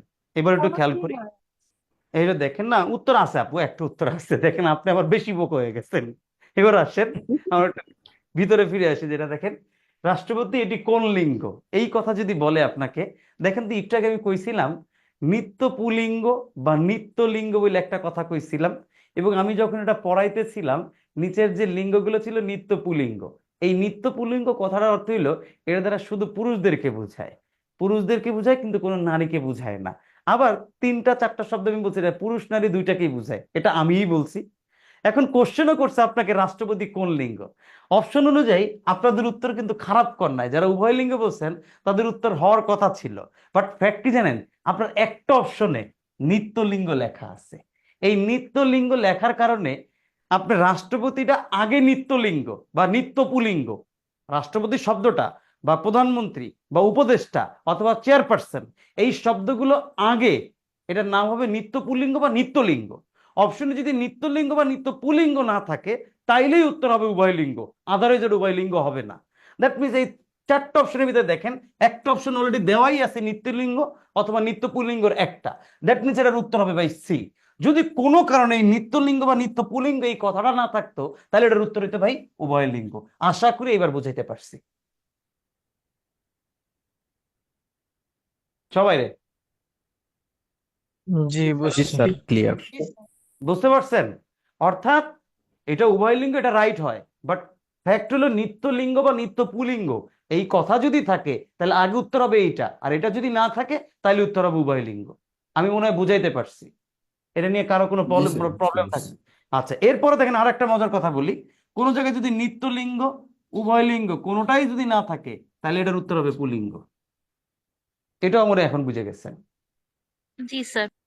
জি, এই পর্যন্ত যদি বুঝেন তাহলে আমরা এবার স্যার বইয়ের দিকে। নিত্যলিঙ্গ নিত্য পুলিঙ্গ এই দুইটা একসাথে থাকলে কি নিত্য পুলিঙ্গ উত্তর হবে না? হ্যাঁ, ভেরি গুড, তখন আবার নিত্য পুলিঙ্গ হবে। গুড। আচ্ছা, এই তো বুঝে গেছেন সবাই। একটা এবার একটা দেখেন, হবে না প্রশ্ন বাবা। স্যার, হ্যাঁ ডাকি শব্দ কি স্যার? ডাকি ঢাকি শব্দ ভাই যে ঢাক বাজায়, আমাদের ওই যে দেখবেন মাঝে মাঝে মিছিল টিছিল হইলে কিছু লোকজন ঢাক আর ঢোল পিটাইতে দেয় জোরে জোরে, পুকুরে আওয়াজ হয় না বিয়ে বাড়িতে যেটা পিটায় ওটা। আচ্ছা, এবারে খেয়াল করেন, নিত্য স্ত্রীবাচক শব্দ লেখা কিছু শব্দ এখানে দেওয়া আছে। এই যে নিত্য স্ত্রীবাচক মানে কি, ওই সেম নিয়মেই যে নিত্য স্ত্রীবাচক মানে কি ভাই, এটা দ্বারা শুধুই নারীদেরকে বুঝাবে, এটা দ্বারা কোনো পুরুষকে বুঝাবে না। দ্যাট ইজ ভাই এটা নিত্য স্ত্রীবাচক শব্দ। চলুন আমরা কিছু এক্সাম্পল পড়ি। কিরকম? কুলোটা, অবিধবা, সদবা, এও দায়ী, বিমাতা, অধীরা, অঙ্গনা, অর্ধাঙ্গিনী, অসূর্যস্পর্শ, অরক্ষণীয়া, বারবনিতা, আর হচ্ছে রজস্বলা। এই যে শব্দগুলো পাইছেন, এই শব্দগুলো শুধুই নারীদেরকে বুঝায়, এই শব্দগুলোর কোনো পুরুষবাচক লিঙ্গান্তর হয় না। আরো দুই তিনটা শব্দ আছে, একটু লিখে নেন। একটা হলো পেতনি, মেয়ে মানুষ আমার গাইলেন না, এই পেতনি। একটা হলো গিয়ে ভাই শাকচুন্নি, সরি পেতনি, একটা লিখবেন ভাই শাক চুন্নি, একটু লিখে নেন পেতনি, শাক চুন্নি। এই শব্দগুলো দ্বারাও নারীদেরকে বোঝায়, এই শব্দগুলোর কোনো পুরুষবাচক শব্দান্তর নাই। সবাই একটু লিখছে, সেটা লিখে নেন, মাঝে মাঝে পরীক্ষায় আসে, এই জন্য লেখাইলাম। Okay fine. স্যার তাহলে সতীনও আসবে না? সতীন রাখেন, লেখেন সতীন, খেয়ালই তো করিলে সতীন যে নাই। দেন দেন তাতেই দেন ম্যাডাম, সতীন। থ্যাংক ইউ আপা, সতীন লেখেন।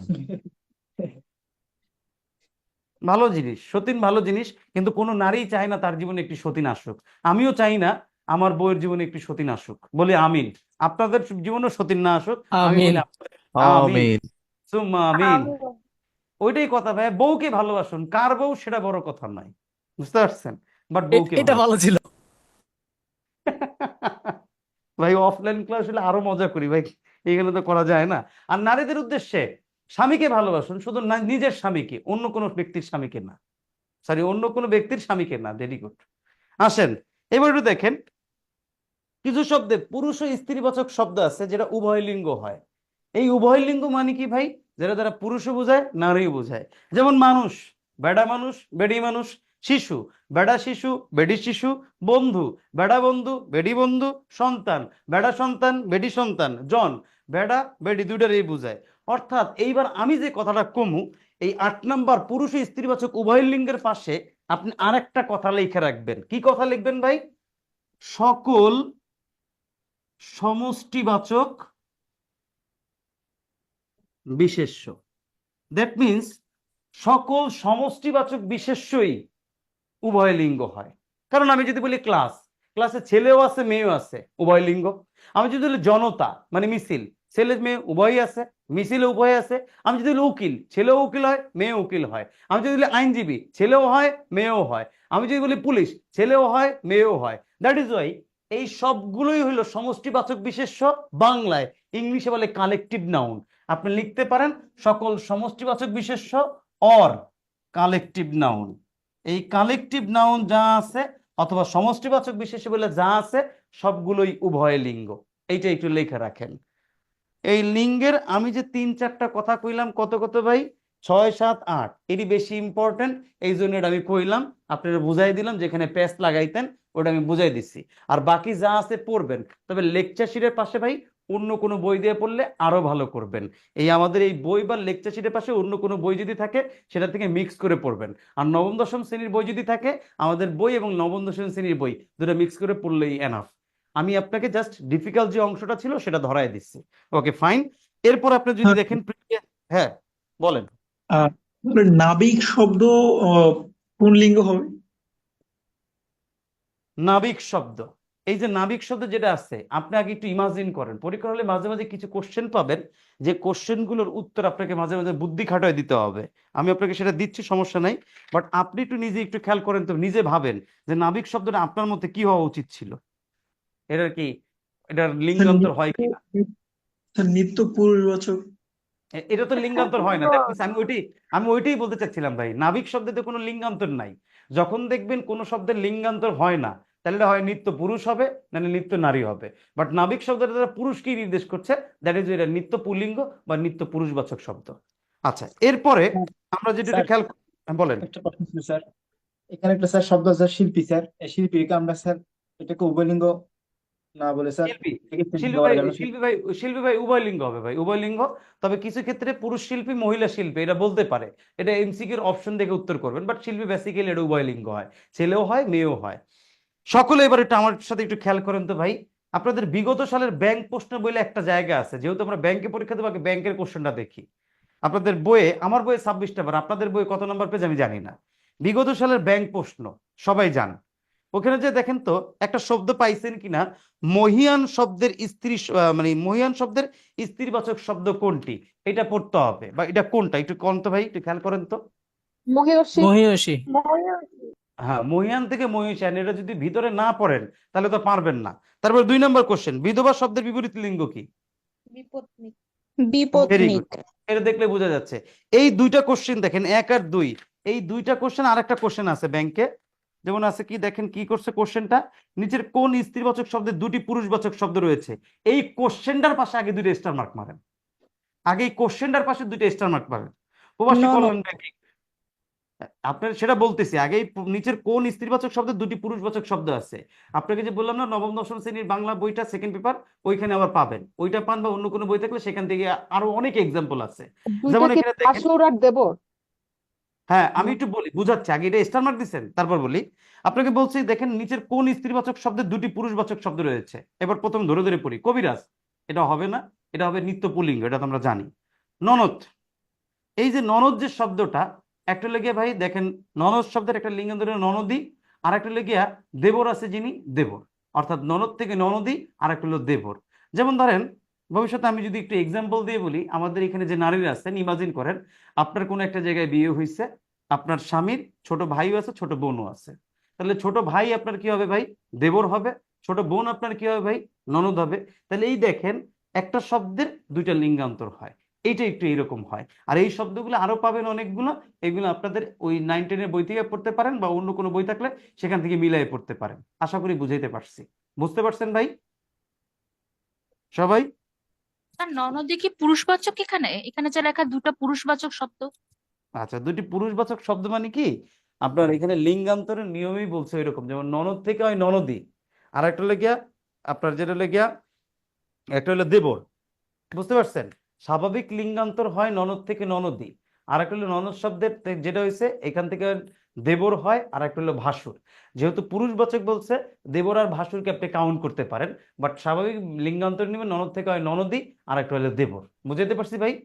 স্যার বলেন। স্যার এখানে ননদ আর দেবর এবং ননদ আর নন্দাই হবে না, মানে যিনি ননদের হাজবেন্ড। স্যার আমরা তো ওই নবম দশম শ্রেণীর বইতে পড়ছি ননদ ওইটাই দেবর, পড়ছি, আর হচ্ছে হ্যাঁ ওইটাই ননদ আর পড়ছি। নন্দাই, যেটা ননদের হাজবেন্ড এই যে হবে। ননদ, আগে একটু খেয়াল করি, ননদ এখন একটা হলো দেবর, পুরুষবাচক শব্দের একটা হলো দেবর, আর একটা হলো ননদের যে একটা ছিল কি ননদী। এই যে আপনার ননদের যেটা আছে, এই যে ননদীর শব্দে যে ওনার একজন স্বামী আছে না, স্বামী, ননদের যে স্বামী, ওনাকে বুঝাইতে পারেন। বুঝাইতে পারছি? আপনি যিনি কথাটা বলছেন, আপু যিনি কথাটা বলছেন, আপনারটাই রাইট। নবম দশম শ্রেণীর বইতে যেটা বলছে ওইটাই রাইট। ননদ একটা হলো দেবর, আর একটা হলো ননদের স্যার স্বামী। নবম দশম শ্রেণী বইয়ে তো এখানে দেওয়া যে কিছু পুরুষবাচক শব্দের 2টি স্ত্রীবাচক শব্দ আছে, হ্যাঁ, ওটাকে একটু উল্টা করে পড়েন তাইলে আবার আর পাবেন। এখানে তো বলছে যে কোন স্ত্রীবাচক শব্দের 2টি পুরুষবাচক আছে। ওই আপনার বইতে যেটা দেওয়া আছে ওটা একটু উল্টা করে পড়লে আপনি উত্তর পেয়ে যাবেন। উল্টা করে পড়েন একটু কথাটা, তাহলে দেখবেন যে ওখানে যেটা আছে তার আচ্ছা, একটু কথাটা। নবম দশম শ্রেণীর বইয়ে আছে হচ্ছে কিছু পুরুষবাচক শব্দের দুটি করে স্ত্রীবাচক শব্দ রয়েছে।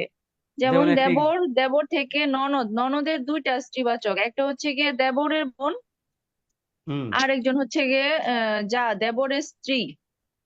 Very good. এখন এই যে দেবর যে শব্দটা একটু খেয়াল করেন, দেবর এই শব্দটার দুইটা করে স্ত্রীবাচক, একটা হলো কি ভাই ননদ, দেবরের যে বোন থাকে তারে বলা হয় কি ননদ, সরি তারে আমরা বলি ননদ, এইটা একটা আছে। আরেকটা হলো এই যে দেবরের যে বউ আছে না, যা, তাকে যা বলা হয়। এই যা। তাহলে দেখেন দেবর শব্দের কয়টা লিঙ্গান্তর হলো, দুইটা হইলো না? একইভাবে ননদ শব্দেরও দুইটা লিঙ্গান্তর, একটা হলো কি ভাই আপনার যেটা হলো দেবর হইতে পারে, আরেকটা হলো গিয়া এই যে যেটা পাবেন ননদের যে স্বামী সেটাও হইতে পারে, এইভাবে কাউন্ট করে হয়। বুঝতে পারছি ভাই? স্যার বলেন। জি স্যার, এখন বুঝতে এখানে একটা পারছি। অর্থ আছে স্যার, নন্দাই, আমি ইবিন ননদ ইবিনটা কি থেকে স্যার? একটা হলো ননদের দেবর, একটা নন্দা, এরকম হবে। বলেন। ইবিন স্যার এটা কি স্যার? বুঝি নাই ভাইয়া। এখানে একটা অপশন আছে স্যার, ইবিন এটা কি স্যার? এটা স্বাভাবিক একটা শব্দ ভাই, বুঝতে পারছেন? যেমন মেধাবী, মেধাবী থেকে মেধাবীন, এটা স্বাভাবিক একটা বিদঘুটের শব্দ যেটা দিয়ে আপনাকে বিপদে ফেলাই দিচ্ছে, আপনি ধরতে পারবেন না, এইটা আর কি, আর কিছু না রে ভাই। এখানে তাহলে উত্তর হবে কত? 3 নম্বর এমসিকিউর উত্তর খ। আপনারা আমি বুঝাইতে চাইছি, দেখেন ব্যাংকের কোশ্চেনের লিঙ্গান্তরের গুরুত্ব কি বেশি না কম? একটু খেয়াল করেন, টোটাল কোশ্চেন হয়েছে কয়টা এই পর্যন্ত? 3টা। তাহলে এটার গুরুত্ব বেশি না কম? কম।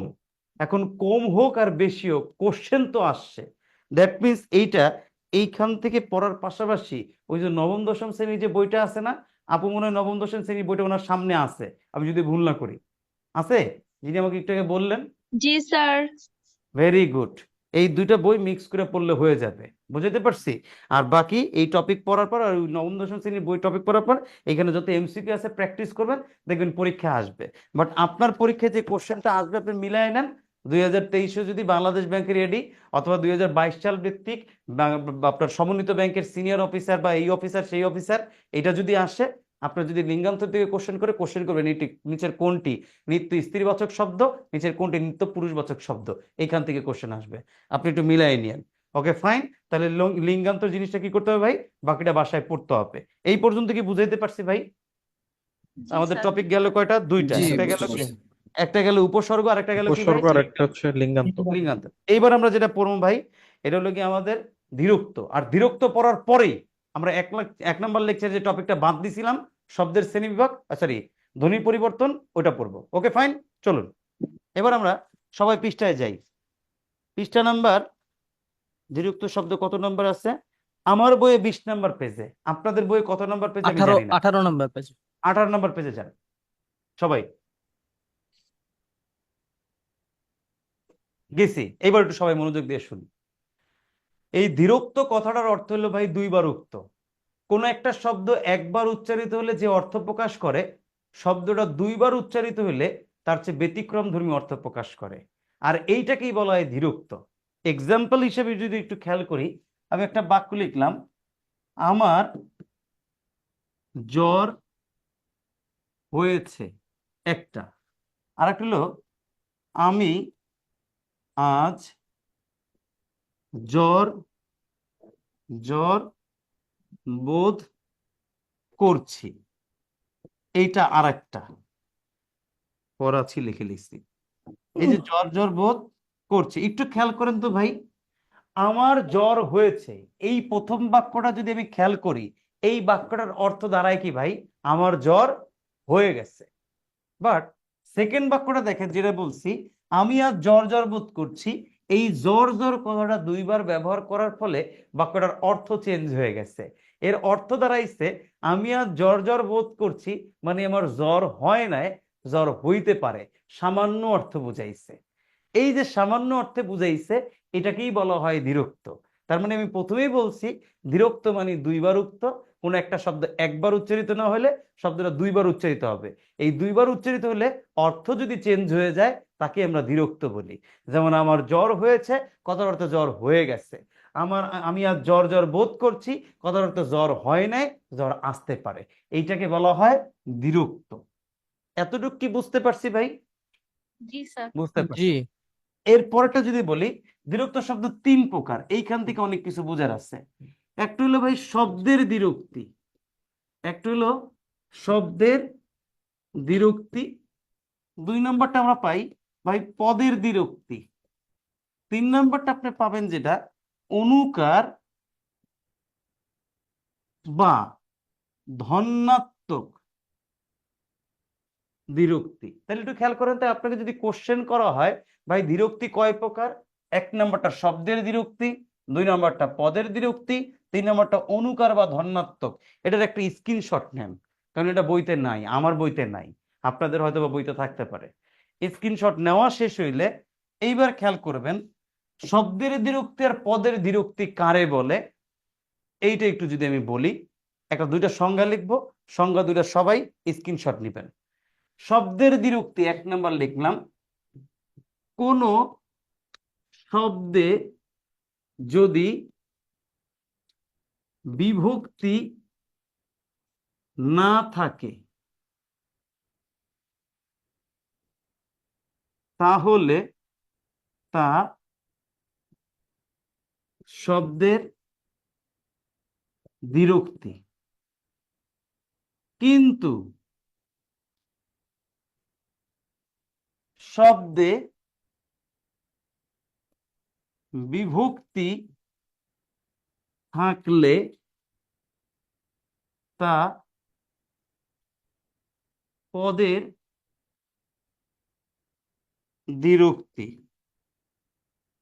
কথাটা বলছি কি দেখেন, আমরা কথাটা বলছি এইরকম যে কোন শব্দে যদি বিভক্তি না থাকে তাহলে তা শব্দের দ্বিরুক্তি, কিন্তু শব্দে বিভক্তি থাকলে তা পদের দ্বিরুক্তি।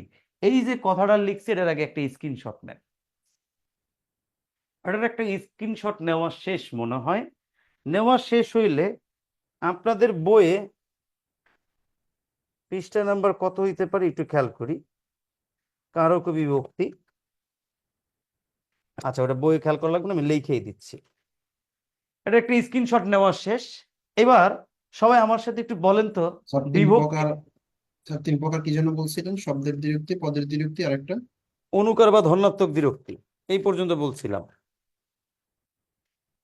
লিখছেন? এবার সবাই একটু খেয়াল করবেন, অনুকার বা ধনাত্মক দ্বিরুক্তি লিখছেন?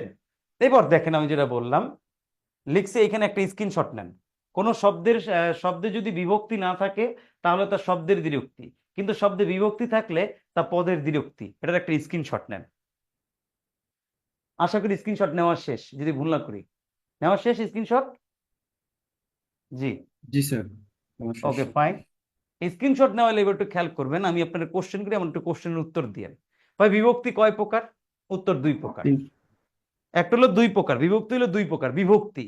দ্বিরুক্তি 3 প্রকার, বাট বিভক্তি কয় প্রকার? উত্তর 2 প্রকার। 2 2 প্রকার কি প্রকার, ভাই? হ্যাঁ, একটা হলো নাম শব্দের বিভক্তি, ক্রিয়া বিভক্তি। হ্যাঁ, একটা হলো শব্দের বিভক্তি অথবা নাম বিভক্তি, আর একটা হলো কি ভাই? ক্রিয়া বিভক্তি। ভাই ক্রিয়া বিভক্তি। হ্যাঁ, শব্দ বিভক্তি হলো 7 প্রকার, আর ক্রিয়া বিভক্তির পরিমাণ অনেক বেশি। আমাদের এত কিছু দরকার নাই, আমাদের পড়ালেখা যেটা লাগবে তার নাম হলো শব্দ বিভক্তি। শব্দ বিভক্তি 7 প্রকার কি কি আছে ভাইয়া? একটা হলো গিয়ে প্রথমা, শূন্য, স্বরেয়, রস্যই। তারপরটা পাবেন কি ভাই? দ্বিতীয়া, কে, রে, একটা হলো গিয়ে এ রে। এরপরটা পাবো কি ভাই? তৃতীয়া, সরি, তৃতীয় বিভক্তি পাবেন। এটা আপনাদের লেখার দরকার নাই, কারক বিভক্তি বলে একটা টপিক আছে আপনাদের বইয়ে, ওইখানে গেলেই পাবেন। দ্বারা দিয়ে, কর্তৃক। তারপর চতুর্থী বিভক্তি বলতে কি কি পাই ভাই? কে, রে, এরে, জন্যে, আরেকটা আছে কি ভাই? নিমিত্তে। এবার দেখেন পঞ্চমী বিভক্তি বলতে আমরা যেটা পাই হতে, থেকে, চেয়ে। এই বিভক্তিগুলো আমরা এখানে দেখি। ষষ্ঠী বিভক্তি বলে আমরা যেটা পাই ভাই র, এর। এবং সপ্তমী বিভক্তি বলে আমরা যেটা পাই এ অন্তস্থ তয়কারের তে। তাহলে আমাদের শব্দ বিভক্তি আছে করে ভাই টোটাল এই 7 প্রকার শব্দ বিভক্তি আছে। লেখার দরকার নেই, চাইলে একটা স্ক্রিনশট নিতে পারেন। এবং আপনাদের বইয়ে কারক বিভক্তি বলে একটা লেকচার শিট আছে 6 নাম্বার, ওই 6 নাম্বার গেলেই দেখবেন বিভক্তি লেগে একটা বক্স পাইছেন। এই জন্য আমি বলছি যে লেখার দরকার নাই, তারপরে চাইলে একটা স্ক্রিনশট নেন, আপনি একটা স্ক্রিনশট নিয়ে নিতে পারেন। Okay fine. এবারে খেয়াল করি, তাহলে এই 7 প্রকার হলো কি আমার শব্দ বিভক্তি। আমি কেন শব্দ বিভক্তি গুলো লিখলাম এইবার আমি বুঝাই। আমরা একটু আগে বলছিলাম রে ভাই বিভক্তি, সরি, আমি একটু আগে বলছিলাম কোন মানে দ্বিরুক্তি 3 প্রকার। কয় প্রকার বলছিলাম ভাই? দ্বিরুক্তি 3 প্রকার। একটা হলো শব্দের দ্বিরুক্তি, একটা হলো পদের দ্বিরুক্তি, আর একটা হলো অনুকার বা ধন্যাত্মক। এই কথাটা আমি বলছিলাম। এবার আপনি যদি একটু খেয়াল করেন, আবার লাইন লিখছিলাম কোন শব্দে যদি বিভক্তি না থাকে তাহলে তা শব্দের দ্বিরুক্তি, কিন্তু শব্দে বিভক্তি থাকলে তা পদের দ্বিরুক্তি, এই কথাটা লিখছিলাম। এবার যদি একটু খেয়াল করেন যে এগুলো হলো ভাই সব বিভক্তি। এবার বোর্ডের ভিতরে আমি দুইটা শব্দ লিখি, শব্দগুলো একটু খেয়াল করেন। একটা হলো হাতে হাতে, আর একটা হলো ভাই ঘরে ঘরে, একটা হলো গিয়া ফোঁটা ফোঁটা, অথবা আর একটা হলো গিয়া ভাই লাল লাল। একটু সবাই একটু বুঝেন তো ভাই, হাতে হাতে এই শব্দটা উচ্চারণ করলে দেখেন তো প্রত্যেকটা শব্দের অংশ শেষে একটা এ আসে। ঘরে ঘরে বললে কি আসে ভাই? এ। এই দুটো শব্দে কি বিভক্তি আছে কি নাই? সবাই একটু আছে আমার সাথে বলেন। আছে তার মানে বিভক্তি আছে। আপনি যে একটু আগে সংজ্ঞাটা পড়ছিলেন, কি পড়ছিলেন ভাই? সংজ্ঞাটা আপনি এখানে পড়ছেন শব্দের শেষে যদি বিভক্তি না থাকে তা পদ শব্দের দ্বিরুক্তি, কিন্তু শব্দে বিভক্তি থাকলে তা কিসের দ্বিরুক্তি হয় ভাই? পদের দ্বিরুক্তি। যদি এইটা হয় পদের দ্বিরুক্তি, তাহলে আমাকে এখন একটু বলেন তো ভাই, এই হাতে হাতে ঘরে ঘরে এই দুটো শব্দে কি বিভক্তি পাইছি কিনা? পাইছি। পাইছি স্যার। তাহলে পাইলে এটা কিসের দ্বিরুক্তি? পদের দ্বিরুক্তি। পদের দ্বিরুক্তি। এটা গেছে। আবার দেখেন এখানে ফোঁটা ফোঁটা উচ্চারণ করলে এইখানেও আসছে আ, এইখানেও আসছে আ। আ বইলে কোনো বিভক্তি কি আমি লিখছি কিনা একটু দেখেন তো ভাই। প্রথমা বিভক্তিতে শূন্য স্বরে অরস্বী, না না দেখি কোনো জায়গায় তো আ বইলে কোনো বিভক্তি আমি লিখি নাই, লিখি নাই। এবার একটু মজার কথা এসে শুনে নেন। কারক যখন পড়াবো, কারকের ক্ষেত্রে যদি কোনো জায়গায় কোনো বিভক্তি থাকুক আর না থাকুক, তাও সেখানে প্রথমা বা শূন্য বিভক্তি ধরতে হয়। কারক বাদে অন্য যে কোনো জায়গায় বিভক্তি না থাকলে ওইখানে কোনো বিভক্তি ধরা যাবে না। তাহলে এখানে যেহেতু আমি শব্দটা লিখলাম ফোঁটা ফোঁটা, উচ্চারণ হচ্ছে আ, আ বইলে কোনো বিভক্তি নাই। লাল লাল শব্দে কোনো বিভক্তি আমি পাই না। যেহেতু ফোঁটা ফোঁটা লাল লাল শব্দে বিভক্তি নাই, দ্যাট মিনস এটা কিসের দ্বিরুক্তি ভাই? শব্দের দ্বিরুক্তি। আমি আমি মনে হয় তাহলে সবাই বুঝাইতে পারছি। তাহলে এখন আমরা সবাই একটা জায়গায় আইসা শিওর হইলাম, শব্দের শেষে বিভক্তি থাকলে সেটা কি হবে ভাই? পদের। পদের কিসের দ্বিরুক্তি। দ্বিরুক্তি? পদের। পদের আর দ্বিরুক্তি। শব্দের শেষে বিভক্তি না থাকলে সেটা কিসের দ্বিরুক্তি? শব্দের দ্বিরুক্তি। সবাই বুঝতে পারছি তাহলে? Okay fine. স্যার। এখন বাকি রইলো আমাদের আরেকটা কি বাকি রয়েছিল ভাই? এই যে একটা জিনিস আমরা বাকি রেখে দিছিলাম, এটা নাম অনুকার বা কি ভাই? ধনাত্মক। আসেন, এই অনুকার বা ধনাত্মক দ্বিরুক্তির আরেকটা নাম আমি ব্র্যাকেটে লিখে রাখলাম, অব্যয়। আমি আপনাদের 7 নাম্বার লেকচারে পড়াবো, সরি 8 নাম্বার লেকচারে এগুলো আবার পড়াবো। অনুকার বা ধনাত্মক দ্বিরুক্তি, ওটার নাম কি ভাই? অব্যয়। এবার আসেন, অনুকার বা ধনাত্মক দ্বিরুক্তি কারে বলে? মনোযোগ দিয়ে শুনবেন। কোনো একটা প্রাণীর অব্যক্ত রব, কোনো একটা প্রাণীর অব্যক্ত রব যার কোনো অর্থ নাই। আবার আমার আর আপনার অনুভূতিজাত শব্দ, কল্পনাপ্রবণ শব্দ যারও কোনো অর্থ নাই, এগুলোকে বলা হয় অনুকার বা ধনাত্মক দ্বিরুক্তি। এইটারই আর একটা নাম অনুকার বা ধনাত্মক অব্যয়। এখন অব্যয় মনে রাখার দরকার নাই, বুঝার সুবিধাতে আমি লিখছি। এখন একটু দেখেন কিরকম। যেমন প্রাণী ডাকে দেখেন ঘেউ ঘেউ ভেউ ভেউ ম্যাও ম্যাও চি চি কুহু কুহু কা কা, এই যে শব্দগুলো এগুলো কি ভাই? এক একটা প্রাণীর ডাক। আপনারা আমার লগে একটু বলেন তো, এই ডাকগুলোর কি কোনো অর্থ আছে? জি না স্যার। না স্যার। কোনো অর্থ নাই। আবার ধরেন প্রচন্ড রোদ পড়লে যখন আমরা রাস্তায় বেরোই আমরা বলি ঠাটা রোদ্দুর পড়ছে, ভাই রোদ কি ঠাটা করে? না স্যার। এটা আমার আর আপনার কি একটা অনুভূতি হয় না ভাই? আমার আর আপনার অনুভূতি। আবার দেখেন আমাদের শরীরে যখন ফোড়া হয়, ফোড়া হওয়ার পরে আমরা বলি ফোড়াটা যখন পেকে যায় বলি ফোড়া পেকে টন টন করছে। আদৌ কি ফোড়া টন টন করে ভাই? এটাও তো আমার আর আপনার অনুভূতি বা কল্পনা, তাই হচ্ছে না?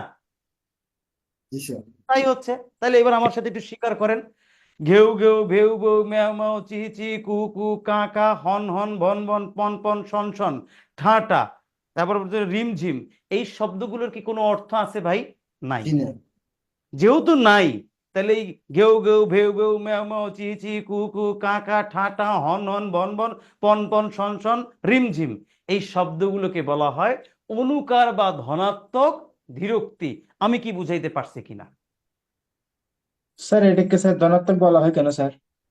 এগুলো লোকে ভাই কোনো অর্থ নাই, এই তো বারবার একই কথা কইতেছি রে ভাই, এর কোনো অর্থ নাই। বাট এর কি জানেন, ধ্বনি হয়। এই যে আমরা যে শব্দ করি, ওই আওয়াজ করি না, ধ্বনি, ধ্বনির মতো আওয়াজ হয়, এই জন্য এটা ধনাত্মক, মানে কম্পন সৃষ্টি করতে পারে, বা এগুলো একটার মতো আর একটা মনে হইতে পারে, এই জন্য এটা অনুকার বলা হয়। দ্যাট মিনস এগুলোর কোনো অর্থ নাই এবং ধ্বনির মতো শব্দ করে পড়তে হয়, দ্যাট ইজ এটাকে বলা হয় অনুকার বা ধনাত্মক। এইবার বুঝাইতে পারছে কিনা ভাই?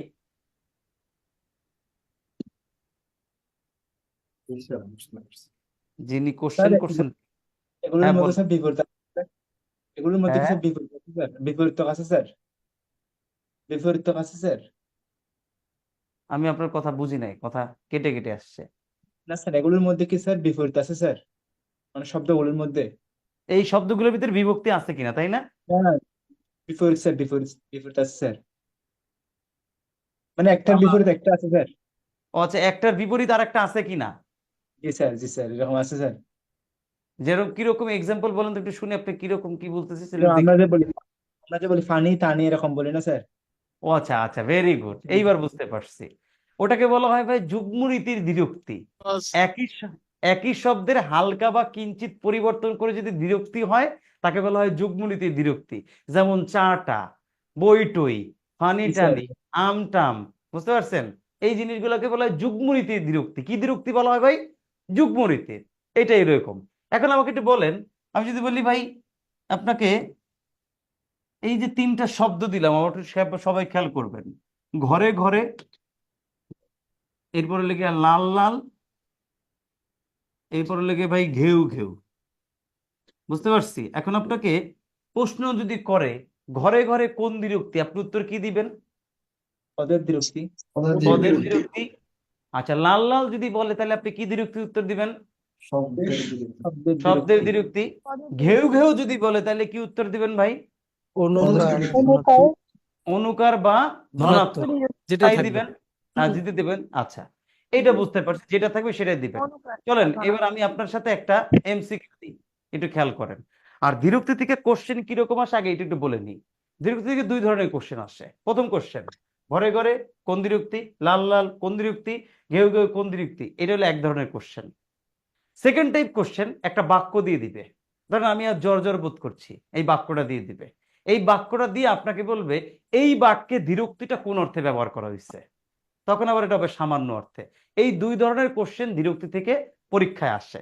এবার আপনার সাথে আমি একটা যদি কোশ্চেন দিই, দেখেন এই কোশ্চেন উত্তরটা পারেন কিনা। Option A, option B, option C, option D. আসেন, এখানে বলছে, সরি, ধনাত্মক অনুকার শব্দের পদের কোশ্চেন ঘেউ ঘেউ কোন ধরনের দ্বিরুক্তি? আপনার লাগে একটা মজা লইছে। স্যার অনুকার। ঘেউ অনুকার। অনুকার। অনুকার। শব্দের, শব্দের আর পদের দ্বিরুক্তি যেটা হবে না, এটা আগেই কাইটা দিলাম, কারণ ঘেউ ঘেউ শব্দের কোনো অর্থ হয় না। অনুকার স্যার। উত্তর হবে ধনাত্মক বা অনুকার। এবার আমি একটা কোশ্চেন করি, আপনারা কিছু লোক আমার সাথে, আচ্ছা খেয়াল করি, ঘেউ ঘেউ, এবার প্রশ্ন করলাম ধনাত্মক কারা কারা, ধনাত্মক দ্বিরুক্তি কারা কারা, একটু বলেন তো ভাই একটু। কনফিউজ হয়ে গেছি, তবে ধনাত্মকই মনে হচ্ছে। ধনাত্মক অনুকার তো একই কথা। আমি তো জানি যে ভাই একই কথা, আপনিও জানেন একই কথা, বাট পরীক্ষা হলে তো আপনাকে কনফিউশনে ফেলাই দেবে। আপনি দেখেন একটা পাড়া এমসিকিউ যখন এরকম একটা কনফিউশনে ফেলাই দেবে, তখন যে কোশ্চেন করছে তার 14 গোষ্ঠী উদ্ধার করবেন আপনি, কারণ আপনার তখন মনে পড়তেছে না। আর যদি এই কোশ্চেনের উত্তর ভুল করে আসেন, তাহলে আপনার কি লাগবে? আফসোস। আবার এই কোশ্চেনটা যদি ছেড়ে আসেন, তাও আফসোস লাগবে, ইসিরে পাড়া এমসিকিউ পারেই নাই। এই যে আফসোস গুলো রেখে দেয়, এই জন্য পড়ার সময় একটু চোখ কান খোলা রেখে পড়তে হবে। যদি প্রশ্ন করে ভাই ঘেউ ঘেউ কোন দ্বিরুক্তি, আপনি জানেন ধনাত্মক অনুকার দুইটাই রাইট, তাতে উত্তর তো একটা হবে। এটাকে খেয়াল করেন তো, আমি যখন বোর্ডে লিখছিলাম তখন দেখেন তো আমি কিরকম লিখছিলাম ভাই। অনুকার বা ধনাত্মক, আগে কি শব্দটা ছিল রে ভাই? অনুকার। তারপরে কি ছিল? ধনাত্মক। তার মানে আগে হবে অনুকার, যদি অনুকার না থাকে তাহলে উত্তর হবে কি? ধনাত্মক। ধনাত্মক। এই যদি হয়, আর আমার প্রশ্ন করছে ভাই ঘেউ ঘেউ কোন দ্বিরুক্তি, আগে ধনাত্মক থাকলেও ভাই অনুকার বা ধনাত্মক কথাটা, তাহলে উত্তর কি দ্বিরুক্তি হবে ভাই? অনুকার। অনুকার। যদি এই অনুকার না থাকতো তাইলে আবার উত্তর হইতো ধনাত্মক। আমি মনে হয় বুঝাইতে পারছি, বুঝছি। বুঝাইতে পারছি? জি জি ভাই বুঝছি। জি, বুঝতে পারলে এবার 20 নাম্বার পেজে যান। 20 আমার বইয়ে 20টা, আপনাদের কত নাম্বার জানি না। দ্বিরুক্ত শব্দ লিখে একটা টপিক লেখা আছে বইয়ে, 18 নাম্বার। হইলে 18 নম্বর কেসে দ্বিরুক্ত শব্দ লিখে একটা টপিক লেখা আছে কিনা বইয়ে? স্যার পেয়েছি। আচ্ছা, এইখানে দেখেন আমি বলছিলাম দ্বিরুক্তি থেকে দুই ধরনের কোশ্চেন আসছে, কোনটা কোন দ্বিরুক্তি এটা একটা কোশ্চেন, আর এইখানে কিছু বাক্য দেওয়া আছে, ইচ এন্ড এভরি বাক্যই ইম্পর্টেন্ট, কোনোটা বাদ দিতে পারবেন না। যেমন এখানে আধিক্য বোঝাতে কিছু বাক্য লিখছে, সামান্য বোঝাতে আবার পরস্পরতা বা ধারাবাহিকতা। পরস্পরতা বা ধারাবাহিকতা মানে কি? একটার পর আর একটা হয়েছে, এটাকে বলা হয় মানে পরস্পরতা বা ধারাবাহিকতা। আগ্রহ বোঝাতে এটা একটা, তীব্রতা বা সঠিকতা কোন একটা মাপ বুঝেছে, যেমন গরম গরম জিলাপি, তীব্রতা বা সঠিকতা বুঝেছে। নরম নরম হাত, এটা খুব সুন্দর, নরম নরম হাত। আমরা প্রত্যেক ছেলেই এরকম কিছু একটা বিষয় উপলব্ধি করতে চাই মাঝে মাঝে। যাই হোক, গরম গরম জিলাপি, নরম নরম হাত, তীব্রতা বা সঠিকতা বুঝাইছে। পৌনপৌনিকতা মানে কি ভাই? একই কাজ বারবার হইছে, এটাকে বলা হয় পৌনপৌনিকতা। আমি একটু বুঝাই দিচ্ছি। বারবার সে কামান গর্জে উঠলো, কামান একবার গর্জে নাই, বারবার গর্জে, এটাকে বলা হয় পৌনপৌনিকতা। আবার ডেকে ডেকে হয়রান হয়েছি, বারবার ডাকছেন কিন্তু পান নাই, একই কাজ রিপিটেডলি হইছে। কন্টিনিউয়াসলি আর কি যেটা বোঝাচ্ছে। হ্যাঁ, ভেরি গুড ভেরি গুড, এই তো বুঝে গেছেন। স্বল্পকাল স্থায়ী অর্থে বলবেন, যেটা স্বল্পকাল, দেখতে দেখতে আকাশ কালো হয়ে গেল। ভাবের গভীরতা, যেটাতে আপনার মনের দুঃখ কষ্ট যা ইচ্ছা মনে যায়, আপনি যেটা ইচ্ছা সেটাই প্রকাশ করতে পারেন, দুঃখ কষ্ট আনন্দ যেটাই প্রকাশ করতে, ভাবের গভীরতা। যেমন ছিছি তুমি কি করেছো, এই যে ছিছি তুমি কি করেছো, আপনার মনে একটা ভাব প্রকাশ করছেন, গভীরতা থেকে প্রকাশ করছেন। এটা হইতে পারে হিংসা, এটা হইতে পারে বিদ্বেষ, এটা হইতে পারে কি আপনার অবজ্ঞা করা, বাট আপনি করছেন। তারপরে দেখেন এখানে আর হায় হায় করে লাভ কি, মনের একটা অবস্থা প্রকাশ করছেন, এটাকে বলে ভাবের গভীরতা। ভাবের প্রগাঢ়তা, ফুলগুলো তুই আনরে বাসা বাসা, বেশি বুঝেছে। ভাবের প্রগাঢ়তা মানে বেশি, ফুলগুলো তুই আনরে বাসা বাসা, দেখে দেখে আনবি এবং ভালোটা আনবি। এবার কানের বিস্তার, থেকে থেকে শিশুটি কাঁদছে, একই কাজ বারবার হলে দেখেন থেকে থেকে শিশুটি কাঁদছে, ও কিছুক্ষণ থামছে, কিছুক্ষণ পর কান্না করছে, আবার থামছে, আবার কান্না করছে, এটা কালের বিস্তার। সতর্কতা অর্থে ক্রিয়া বিশেষণ আছে, চিকচিক করলে দেখবেন, বিশেষণ বোঝাতে বিশেষ্য, ক্রিয়া কলকলি উঠলে সেটা নারীর প্রতিবাদ। এই যে বাক্যগুলো দেওয়া আছে, এই বাক্যগুলো প্রত্যেকটাই আপনার বাসায় পড়তে হবে। ভাই এখানে পৌনঃপুনিকতা এবং কালের বিস্তার এই দুটার মধ্যে পার্থক্যটা কিরকম হবে? আচ্ছা, এই দুটো খেয়াল করেন। পৌনঃপুনিকতা রিপিটেডলি হয়েছে কতটা, বুঝতে পারছেন? যেমন এটা থামাথামি নাই, বারবার হয়েছে, বারবার সে কামান গর্জে উঠলো। যুদ্ধের ক্ষেত্রে দেখবেন কামান মারা শুরু করলে থামাথামি নাই, যতক্ষণ আছে খালি মারতেই থাকে। আবার দেখেন ডেকে ডেকে হয়রান হয়েছে, তোমাকে ডাকছি, বারবার ডাকছি কিন্তু তোমাকে পাই নাই। থেকে থেকে শিশুটা কাঁদছে, কথাই তো বলে দিচ্ছে, থেকে থেকে থামছে, আবার কাঁদতেছে, থামছে, আবার কাঁদতেছে। এই যে মাঝখানে থামার মাঝখানে একটা সময় চলে গেছে, এই সময়টাকে বলা হয় কালের বিস্তার। আশা করি বুঝাইতে জি পারছি। বুঝছি। আচ্ছা, এইবার খেয়াল করেন, তাহলে বাকিগুলো যা আছে প্রত্যেকটা বাক্য বাসায় পড়ে দিবেন। তাহলে টপিক পড়লাম কয়টা ভাই? 3টা। কয়টা পড়ছি? 3টা। উপসর্গ, লিঙ্গান্তর, দ্বিরুক্তি। বিরক্তি শব্দ। দ্বিরুক্তি নিয়ে আমরা কি কি পড়ছি এখন আবার কমে একবার আপনারা আমার সাথে সবাই শুনবেন। বলছিলাম দ্বিরুক্ত মানে দুইবার উক্ত, আমি কোশ্চেন করে আপনারা পারলে উত্তর দিয়েন। দ্বিরুক্ত মানে কয়বার উক্ত ছিল ভাই? 2 বার। তার দ্বিরুক্ত বলি। দ্বিরুক্ত কি ভাই শব্দের অর্থ পরিবর্তন করে কি করে না? বাক্যের অর্থ করে। করে। ভেরি গুড, করে। হ্যাঁ করে। তাহলে বাংলা ভাষায় কয় ধরনের দ্বিরুক্তি দেখতে পাই? 3 ধরনের। প্রথমটার নাম কি দ্বিরুক্তি? শব্দের পদের একটা একটা অনুকার। পদের একটা অনুকার বা ধনাত্মক। আচ্ছা, যদি কোনো শব্দে বিভক্তি থাকে সেটা কিসের দ্বিরুক্তি? আর বিভক্তি না থাকলে কোন একটা প্রাণীর অব্যক্ত রব অনুভূতিজাত শব্দ কল্পনাপ্রবণ শব্দ, তার নাম কি? অনুকার বা আগে আসবে কি? আগে আসবে কি অনুকার না ধনাত্মক? আগে অনুকার, তারপরে আসবে কি ভাই? ধনাত্মক। আর কিভাবে কোশ্চেন শব্দ জানি? ক্লিয়ার? শেষ? আচ্ছা ঠিক আছে। স্যার ক্রিয়া বিশেষণ যে দ্বিরুক্তিতে আছে ওটা আসলে একটু বুঝতেছি না। বুঝেন না আপনারা? বুঝাই দিতেছি। এই যে আপনি আমার কাছে দেখেন বেশি বুঝবেন, এটার জন্য আপনার কাছে আমার একটা চার্জ হয়েছে 5 টাকা, আপনার কাছে আমি পাই। কোনো একদিন যদি দেখা হয়েছে 5 টাকা আমি আপনাকে দিয়ে দিব, ঠিক আছে? দেখেন, চিকচিক করে বালি কোথা নাই কাদা, এই ক্রিয়া বিশেষণ কথাটার অর্থ হলো আপনার পাশাপাশি দুইটা ক্রিয়া বসবে, বসে একটা আর একটাকে বিশেষায়িত করবে, এটাকে বলা হয় ক্রিয়া বিশেষণ। আমি 6 নাম্বার 3 নাম্বার লেকচারে পড়াবো ক্রিয়া বিশেষণ। দেখেন চিক চিক একই শব্দ দুইবার বসছে, বৈশা এই যে করেক্ট যে ক্রিয়াটা এটাকে বিশেষায়িত করছে, দ্যাট ইজ এটাকে বলা হয় ক্রিয়া বিশেষণ। বুঝাইতে পারছি কিনা ভাই? স্যার ক্রিয়া বিশেষণ কি অ্যাডজেক্টিভ? না রে ভাই, ক্রিয়া বিশেষণ মানে অ্যাডভার্ব। আপনি অ্যাডভার্ব পড়েন না, ওই অ্যাডভার্বের বাংলা হলো ক্রিয়া বিশেষণ। ক্রিয়াকে বিশেষায়িত করে যেটা, এটাকে আমরা বলি অ্যাডভার্ব। ইংলিশে বলে ভার্বকে বিশেষায়িত করে যেটা, ওটার নামে অ্যাডভার্ব। বুঝাইতে পারছি ভাই? যিনি কোশ্চেন করছিলেন তিনি কি বুঝতে পারছেন? জি স্যার। স্যার আসলে আরেকটা একটু প্রবলেম হচ্ছে যে কলকলিয়ে যেটা উঠলো সেথায় নারীর প্রতিবাদ, জি আপা, এখানেও আবার ক্রিয়া, কিন্তু এখানে বিশেষণ নাই আবার। Very good, very good. একটা ট্যালেন্ট কোশ্চেন করছেন। এই কোশ্চেন করার জন্য আপনার কাছে আগে যে 5 টাকা পাইতাম ওটা মাফ, ওটা ক্লিয়ার হয়ে গেছে। এবার আসেন, কলকুলি উঠলো সেটাই নারীর প্রতিবাদ। আমি আপনার সাথে অ্যাগ্রি করি। অ্যাগ্রি কেন করি ভাই? কলকলি উঠলো, উঠলো তো এখানে ক্রিয়া আছে, কলকলীয় শব্দটা তো উঠলো ক্রিয়াটাকেই বিশেষায়িত করছে। কেন এটা ক্রিয়া বিশেষণ হইল না, কেন এটা ক্রিয়া হইল? এই সেম কোশ্চেনটা আমি যখন 2014 সালে এসএসসি পরীক্ষা দিছি। কত সালে ভাই? 2014-তে যখন এসএসসি পরীক্ষা দিছিলাম না, এই সেম কোশ্চেনটা আমারও ছিল, যে এই বইটা লিখছে। কিন্তু এই বইয়ের উত্তরটা আমি কোনো জায়গায় পাই নাই, এটা আমি গোজামিল দিয়ে পড়ছি। আরো একটা জায়গায় আমার একটা প্রশ্ন ছিল পদাশ্রিত নির্দেশকে, এক শব্দের সাথে টাটি যুক্ত হইলে অনির্দিষ্ট, আর অন্যান্য কোনো শব্দের সাথে টাটি যুক্ত হইলে নির্দিষ্ট হয়। আমি এই ব্যাখ্যাটা আজও কোনো জায়গায় পাই নাই।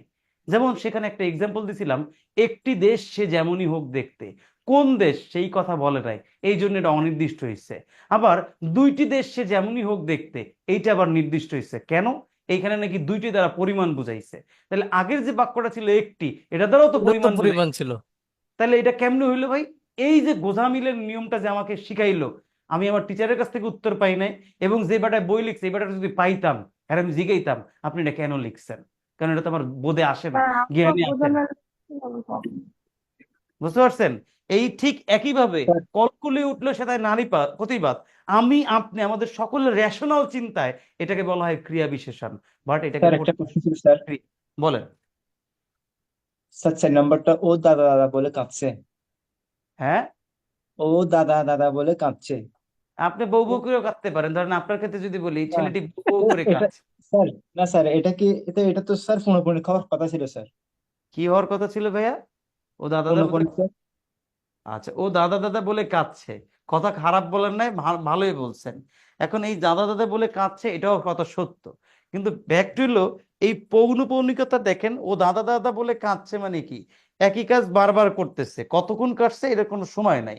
আর একটা, এটার যদি বাক্যটার অর্থ পৌনপৌনিকতা মেনে নেওয়া যায়, বাট এটার অ্যাপ্রোপ্রিয়েট অর্থ যদি আপনিও চিন্তা করেন আমিও চিন্তা করি, ও মামা বলে কাঁদছে এই কথা যদি বলি, তার মানে ওর মায়ের কাছে যাওয়ার যে আগ্রহ এটা প্রকাশ পাইছে। যদি আগ্রহ প্রকাশ না থাকতো তাহলে এটা পৌনপুনিকতা হইতো। এখন এই বাক্যটার ক্ষেত্রে যদি এটাই পরীক্ষায় আসছে, ও দাদা দাদা বলে কাঁদছে, বেসিক অর্থ দুইটাই মেনে নেওয়া যায়, এটাকে পৌনপুনিকতাও বলা যায়, এটা আগ্রহ বলা যায়। পরীক্ষায় যদি এই কোশ্চেনটাই আসে ও দাদা দাদা বলে কাঁদছে, পৌনপুনিতা এবং আগ্রহ দুইটাই যদি থাকে, এটা সবচেয়ে অ্যাকুরেট উত্তর হলো আগ্রহ। যদি আগ্রহ না পান অপশনে, তাহলে আপনি পৌনপুনিকতা দিয়ে দিয়েন। আমি মনে হয় বুঝাইতে পারছি আপনারে। আচ্ছা স্যার, ঠিক আছে। আচ্ছা, এবার আসেন সবাই, আমাদের 1 নম্বর লেকচার একটা টপিক বাকি ছিল, ধ্বনির পরিবর্তন। ধ্বনির পরিবর্তন টপিকটা আগে পড়াবো না শব্দের শ্রেণী বিভাগটা নিয়ে কিছু বলবো? শব্দটাই আগে পড়ান। ওকে, যেটা বেশি ইম্পর্টেন্ট। ধ্বনির পরিবর্তনই ইম্পর্টেন্ট, বাদ দেওয়া যাবে না। ধ্বনির পরিবর্তন থেকে কোশ্চেন আসে, প্রশ্ন আছে স্যার। এবং ঢাকা যে বাংলাদেশ ব্যাংকের এবং সমন্বিত ব্যাংকের সবচেয়ে মোস্ট ফেভারিট টপিকের নামই ধ্বনির পরিবর্তন, শব্দের শ্রেণী বিভাগ। দুইটাই ইম্পর্টেন্ট, চলুন আমরা দুইটাই পড়ি। তো আগে যেহেতু লেকচার 2 আছে, লেকচার 2 এরটাই আগে পড়ি, তারপর লেকচার 1-এ যাই। রেডি? জি আচ্ছা, যদি রেডি থাকেন তাহলে পৃষ্ঠা নাম্বার আমার বইয়ে 17, আপনাদের বইয়ে কত আমি জানি না, হয়তো 15 হইতে পারে। জি 15 15। টপিকের নাম লেখা আছে ভাই শব্দ, শব্দের শ্রেণী বিভাগ। শ্রেণী বিভাগ। পাইছেন? জি আচ্ছা, এবার মনোযোগ দিয়ে আমি যে কথাগুলো কই শুনবেন, বইয়ে যা আছে ওটা পড়ে। বাংলা ভাষার শব্দগুলো 3 ভাগে ভাগ করা যায়। প্রথমটা আমরা যেটা পাই 1 নাম্বার দিয়ে যেটা পাই, এটা হলো কি আমাদের 1 নাম্বারে আমরা যেটা পাবো গঠন অনুসারে। গঠন অনুসারে শব্দ হইল গিয়া 2 প্রকার। 2 প্রকার শব্দ হলো গঠন অনুসারে। 2 নম্বর হলো গিয়ে ভাই অর্থ অনুসারে। এই অর্থ অনুসারে শব্দ হইল গিয়ে ভাই 3 প্রকার। আরেকটা হলো গিয়ে উৎস অনুসারে, সরি এটা চাইল্ড লিখে ফেলছি ভুলে, উৎস অনুসারে শব্দ হলে গিয়া আগাম তো আরো এক জায়গায় করছি।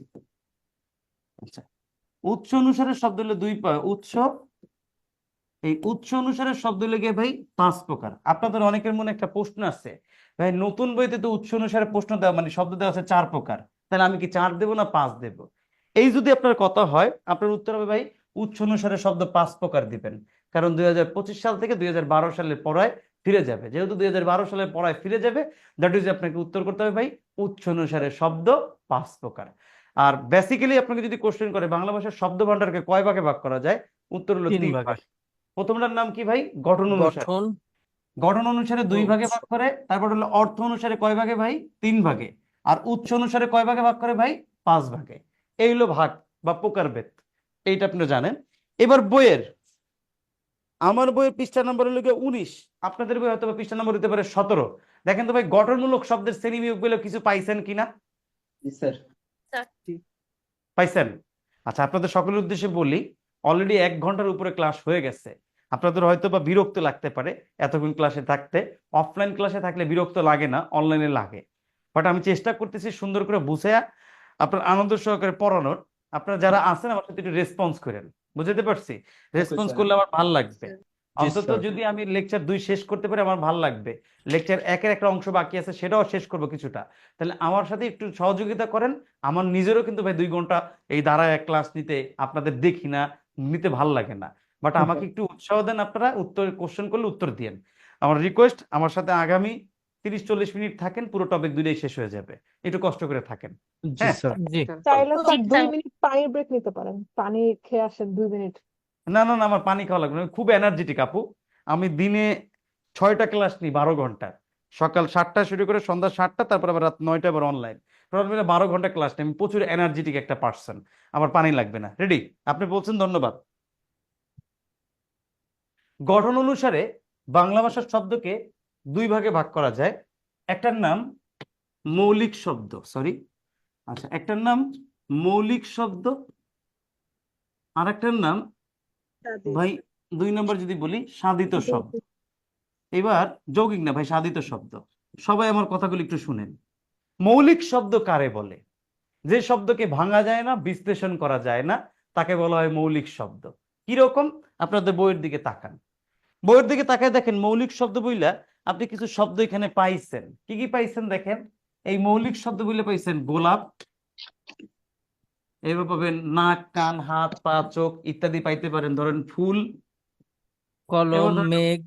হ্যাঁ ওই যে আপনি যেটা বলছেন কলম, মেঘ, এই শব্দগুলো হলো মৌলিক শব্দ। কেন ভাই? গোলাপ শব্দকে আপনি বিশ্লেষণ করতে পারবেন না, একটু চেষ্টা করে দেখেন, কিন্তু পারবেন না। আমি গত 3 দিন আগে মনে হয় 3 দিন আগে নোয়াখালীতে পড়াইতে গেছিলাম, একটা অ্যাডমিশনের ছেলে যেটা বিশ্ববিদ্যালয়ে পরীক্ষা দিবে। ওই ছেলেকে জিজ্ঞেস করছিলাম ভাই গোলাপ শব্দটা ভাঙতে পারেন কিনা। ওই বেটা বিশ্লেষণ করছে, গোল যোগ আপ ইকুয়াল টু কি ভাই? গোলাপ। 5 থেকে ওর বন্ধু কইছে নিশ্চিত ও ব্রাজিল ফ্যান। কয় কি লিগা? কয় যে 7 যোগ আপ ইকুয়াল টু কি ভাই? 7 আপ।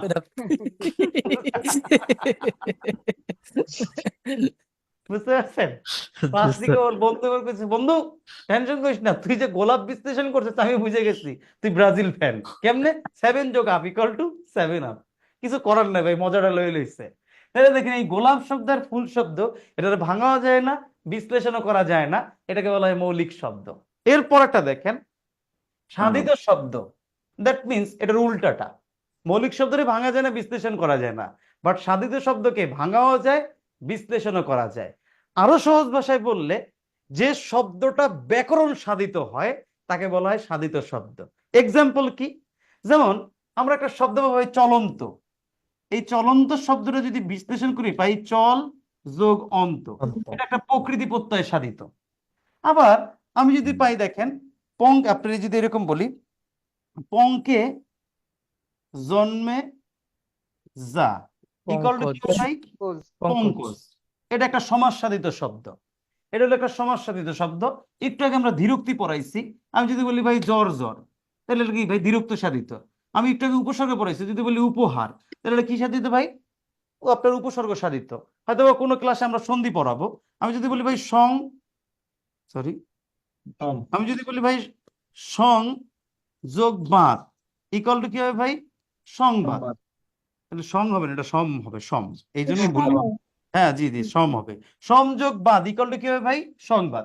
তাহলে দেখেন সাধিত শব্দ কিভাবে সাধিত হতে পারে? প্রকৃতি প্রত্যয় দিয়ে, সমাস দিয়ে, ধীরোক্তি দিয়ে, উপসর্গ দিয়ে, সন্ধি দিয়ে। আর এই শব্দগুলো সবগুলোরে কি বিশ্লেষণ করা গেছে কি যায় নাই? গেছে। তাহলে এটা কি শব্দ ভাইয়া? সাধিত শব্দ। তাহলে এবার আমার সাথে আপনারা সরি, এক্সট্রিমলি সরি, আর প্রকৃতি প্রত্যয় এটা আরেকবার বলবেন, চলন্ত যেটা। চল যোগ অন্ত ইকুয়াল টু কি হয়েছে ভাই? চলন্ত। এই চলন্ত শব্দটা প্রকৃতি প্রত্যয় সাধিত, 7 নাম্বার লেকচারে পড়াবো। এটা নিয়ে এখন কোশ্চেন করলে পারবেন না। এবার আসেন, তাহলে আমি এখন একটা জিনিস সবাই শিওর হইলাম যে মৌলিক শব্দরে ভাঙা যায় না, বিশ্লেষণ করা যায় না। সাধিত শব্দরে ভাঙাও যায়, বিশ্লেষণও করা যায়। সিম্পল কথা যদি বলি, ব্যাকরণ সাধিত শব্দগুলো কি শব্দ বলে? সাধিত শব্দ বলে। এই পর্যন্ত কি বুঝতে পারছি ভাই গঠন অনুসারে যে শব্দ দুই প্রকার? জি স্যার, বুঝতে ওকে পারছি। ফাইন। এবার আমরা বলবো অর্থ অনুসারে। অর্থ অনুসারে যে শব্দ 3 প্রকার, প্রথমটার নামই পাবেন ভাই যৌগিক শব্দ। এই যৌগিক শব্দ প্রথমটা আপনাদের লেকচার শিটে বা বইতে লেখা আছে একরকম, বাট আমি বলতেছি সহজ করে। একটা শব্দ তৈরি হয়েছে যে অর্থে, ব্যবহারও করি ঠিক একই অর্থে, তাকে বলা হয় যৌগিক শব্দ। এক্সাম্পল কি ভাই? যেমন আমি যদি বলি গায়ক, ভাই আমার লোক একটু কন্ত, যে বেটায় গান গায় তারে আমরা কি বলি? গায়ক। গায়ক। আবার এই যে একইভাবে যা আমরা করি তারে, যা আমাদের করতে হয় সেটাকে আমরা বলি কি ভাই? কর্তব্য। যেটা করতে হয়। আবার কারোর সাথে যদি ভালো সম্পর্ক হয় আমাদের, তাহলে আমরা বলি তার সাথে তোমার মিতালির ভাব। মিতালির ভাব মানে কি ভাই? বন্ধুত্বের ভাব, এটা আমরা বলি। আবার একটা শব্দ পাবেন ভাই দৌহিত্র, এইটা একটা শব্দ পাবেন, নাতি বা নাতনি অর্থে বুঝাইছে। আবার শব্দ পাবেন ভাই বাবু আনা, বাবু আনা। আমাদের সমাজে কিছু লোক দেখবেন এলাকায় এমন ভাবসাব নিয়ে হাঁটে, ছেলেটা বা মেয়েটা মনে হয় যে ওই এলাকার অর্ধেক ওর বাপের নাহলে ওর দাদার, এমন একটা ভাব নিয়ে হাঁটে। খোঁজ খবর নিয়ে জানবেন বেটার ভিতরে কিচ্ছু নাই, ফাঁকা, শুধু শুধু পাট নিয়ে হাঁটে। এদেরকে বলা হয় বাবু আনা। বুঝতে পারছি ভাই? জি। আচ্ছা, আমরা যখন কোনো একটা ফল খাই, খাওয়ার বলে বলি ভাই মধুর মতো মিষ্টি। তাহলে দেখেন এই যে মধুর কথাটা আমরা ব্যবহার করছি কিসের জন্য ভাই? মিষ্টি বুঝাইতে, এটা বলি। আর একটা শব্দ পাবেন ভাই চিকামারা। এই চিকামারা শব্দের অর্থ হলো কি ভাই? দেয়ালের লেখন। চিকামারা শব্দের অর্থ কি? দেয়ালের লেখন। এটা দেয়ালের লেখন অর্থেই ব্যবহার করা হয়। অবশ্য আপনারা এটাও ভাবতে পারেন, রাস্তাঘাটে হাঁটলে মাঝে মাঝে আপনারা শুনেন মাইরা ফেলান ইন্দ্রগুলারে মাইরা ফেলান, জাগায় খায় জাগায় মরে, আম্বিয়ার মার ঘরে মরে। এরকম কিছু স্লোগান আপনারা শুনতে পান। মাঝে মাঝে আমি এইসব স্লোগান শিখে রাখি। কেন রাখি জানেন? ভবিষ্যতে যদি চাকরি বাকরি না হয়, তাহলে গুলিস্তান মোড়ে একটা দোকান দিব। একই জিনিস ভাই, জিনিসপত্র, জামা কাপড়, চিল্লামু খালি একটা স্লোগান, দেইখালন 100, বাইচালন 100, না নিলেও 100, ছোট লইলেও 100। এই স্লোগান দিয়ে বেচমু। আপনাদেরও যদি কারো কোনো চাকরি বাকরি না হয়, আমার লগে যদিও যোগাযোগ- বলেন। যদিও যদিও রিজিকের মালিক আল্লাহ, আপনার ইনশাল্লাহ যদি চাকরি না হয় তাহলে আমাদের মতো অনেক কাস্টমার পাবেন ইনশাআল্লাহ। ইনশাল্লাহ ইনশাল্লাহ। আর আমি চাই আপনারা আমার সাথে এসে এমপ্লয়ি হিসেবে যোগদান করেন। নারীরা আসলে বেশি খুশি হবো, কারণ নারীরা যদি কয় 100, কাস্টমার দৌড়ে আসবে, কারণ নারীর জন্য আসে, বুঝতে পারছেন? সুতরাং কারো চাকরি বাকরি না হলে, আমারও যদি না হয়, তাহলে আমরা গুলিস্তান মোড়ে আসি, কোনো সমস্যা নেই, দেশে বেকার রাখবো না, সবাই মিলে বিক্রি করব। এবার আসেন, এই শব্দগুলোরে বলা হয় কি ভাই?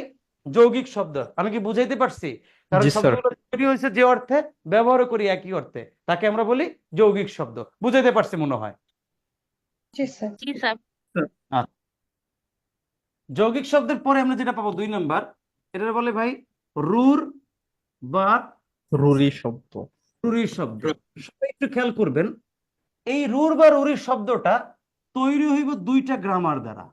একটা হলো প্রকৃতি ও প্রত্যয়, আর একটা হলো গিয়ে ভাই উপসর্গ। এই 2টা জিনিস দ্বারা, অর্থাৎ এই 2টা ব্যাকরণ দিয়ে এই রুর বা রুরি শব্দগুলো তৈরি হবে। বাট মজার কথা হইলো, যদিও তৈরি হয়েছে প্রকৃতি প্রত্যয় উপসর্গ দিয়ে, বাট অর্থ প্রকাশ করবে তৃতীয় কোনো অর্থ।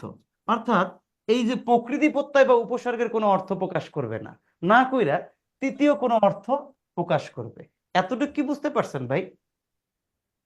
জি স্যার। এবার এতটুকু বুঝলে সবাই বইয়ের দিকে তাকান, সবাই বইয়ের দিকে তাকান। যেমন বুঝি নাই বুঝেন না, জি জি বুঝাই দিচ্ছি আপা, আরেকটু স্যার, আমি বুঝাই দিচ্ছি। বলছি রুর বা রুরি শব্দগুলো এই শব্দগুলো বেসিক্যালি স্বাভাবিক নিয়মে এই শব্দগুলো ম্যাক্সিমাম শব্দই হয় প্রকৃতি প্রত্যয় দিয়ে তৈরি হয় অথবা উপসর্গ দিয়ে তৈরি হয়। বাট বিষয়টা হলো যখন রুর বা রুরি শব্দের ক্ষেত্রে এটা ব্যবহার করা হয় তখন এটা তৃতীয় আর একটা অর্থ প্রকাশ করে। শব্দটা তৈরি হয়েছে প্রকৃতি প্রত্যয় এবং উপসর্গ দিয়ে, আসলে রুর বা রুরি শব্দে এই প্রকৃতি বা প্রত্যয়ের অর্থটা প্রকাশ না করে সে আর একটা অর্থ প্রকাশ করে। এক্সাম্পল কি? যেমন দেখেন, হস্তি একটা শব্দ, হস্তি শব্দের বিস্তার করলে পাই সরি হ্যাঁ হস্ত যোগ ইন এইরকমও লিখতে পারেন, ইন এইরকমও লিখতে পারেন। তাহলে এই হস্তি শব্দটা বিশ্লেষণ করলে ভাই হস্ত যোগ ইন, এই যে ইন শব্দটা পাইলাম এটা প্রত্যয়, সরি এটা কি ভাই? প্রত্যয়। এটা হলো প্রত্যয়। তার মানে আমি বলতে পারি হস্তি শব্দটা তৈরি হয়েছে কি দ্বারা? প্রত্যয় দ্বারা। এই হস্তি শব্দটার প্রকৃতি এবং প্রত্যয়ের যার অর্থ হইল হাত আছে যার, হাত আছে যার, হাত আছে যার, এটা হলো গিয়ে প্রত্যয়ের অর্থ। বাট যেহেতু শব্দটার নাম রুর বা রুরি, এই রুর বা রুরি অর্থে এই প্রত্যয়ের অর্থ ব্যবহার না করে এই হাত আছে যার না বুঝাইয়া রুর বা রুরি অর্থে বুঝাইছে হাতি। এটা কোন অর্থ ভাই? রুর বা রুরি অর্থে।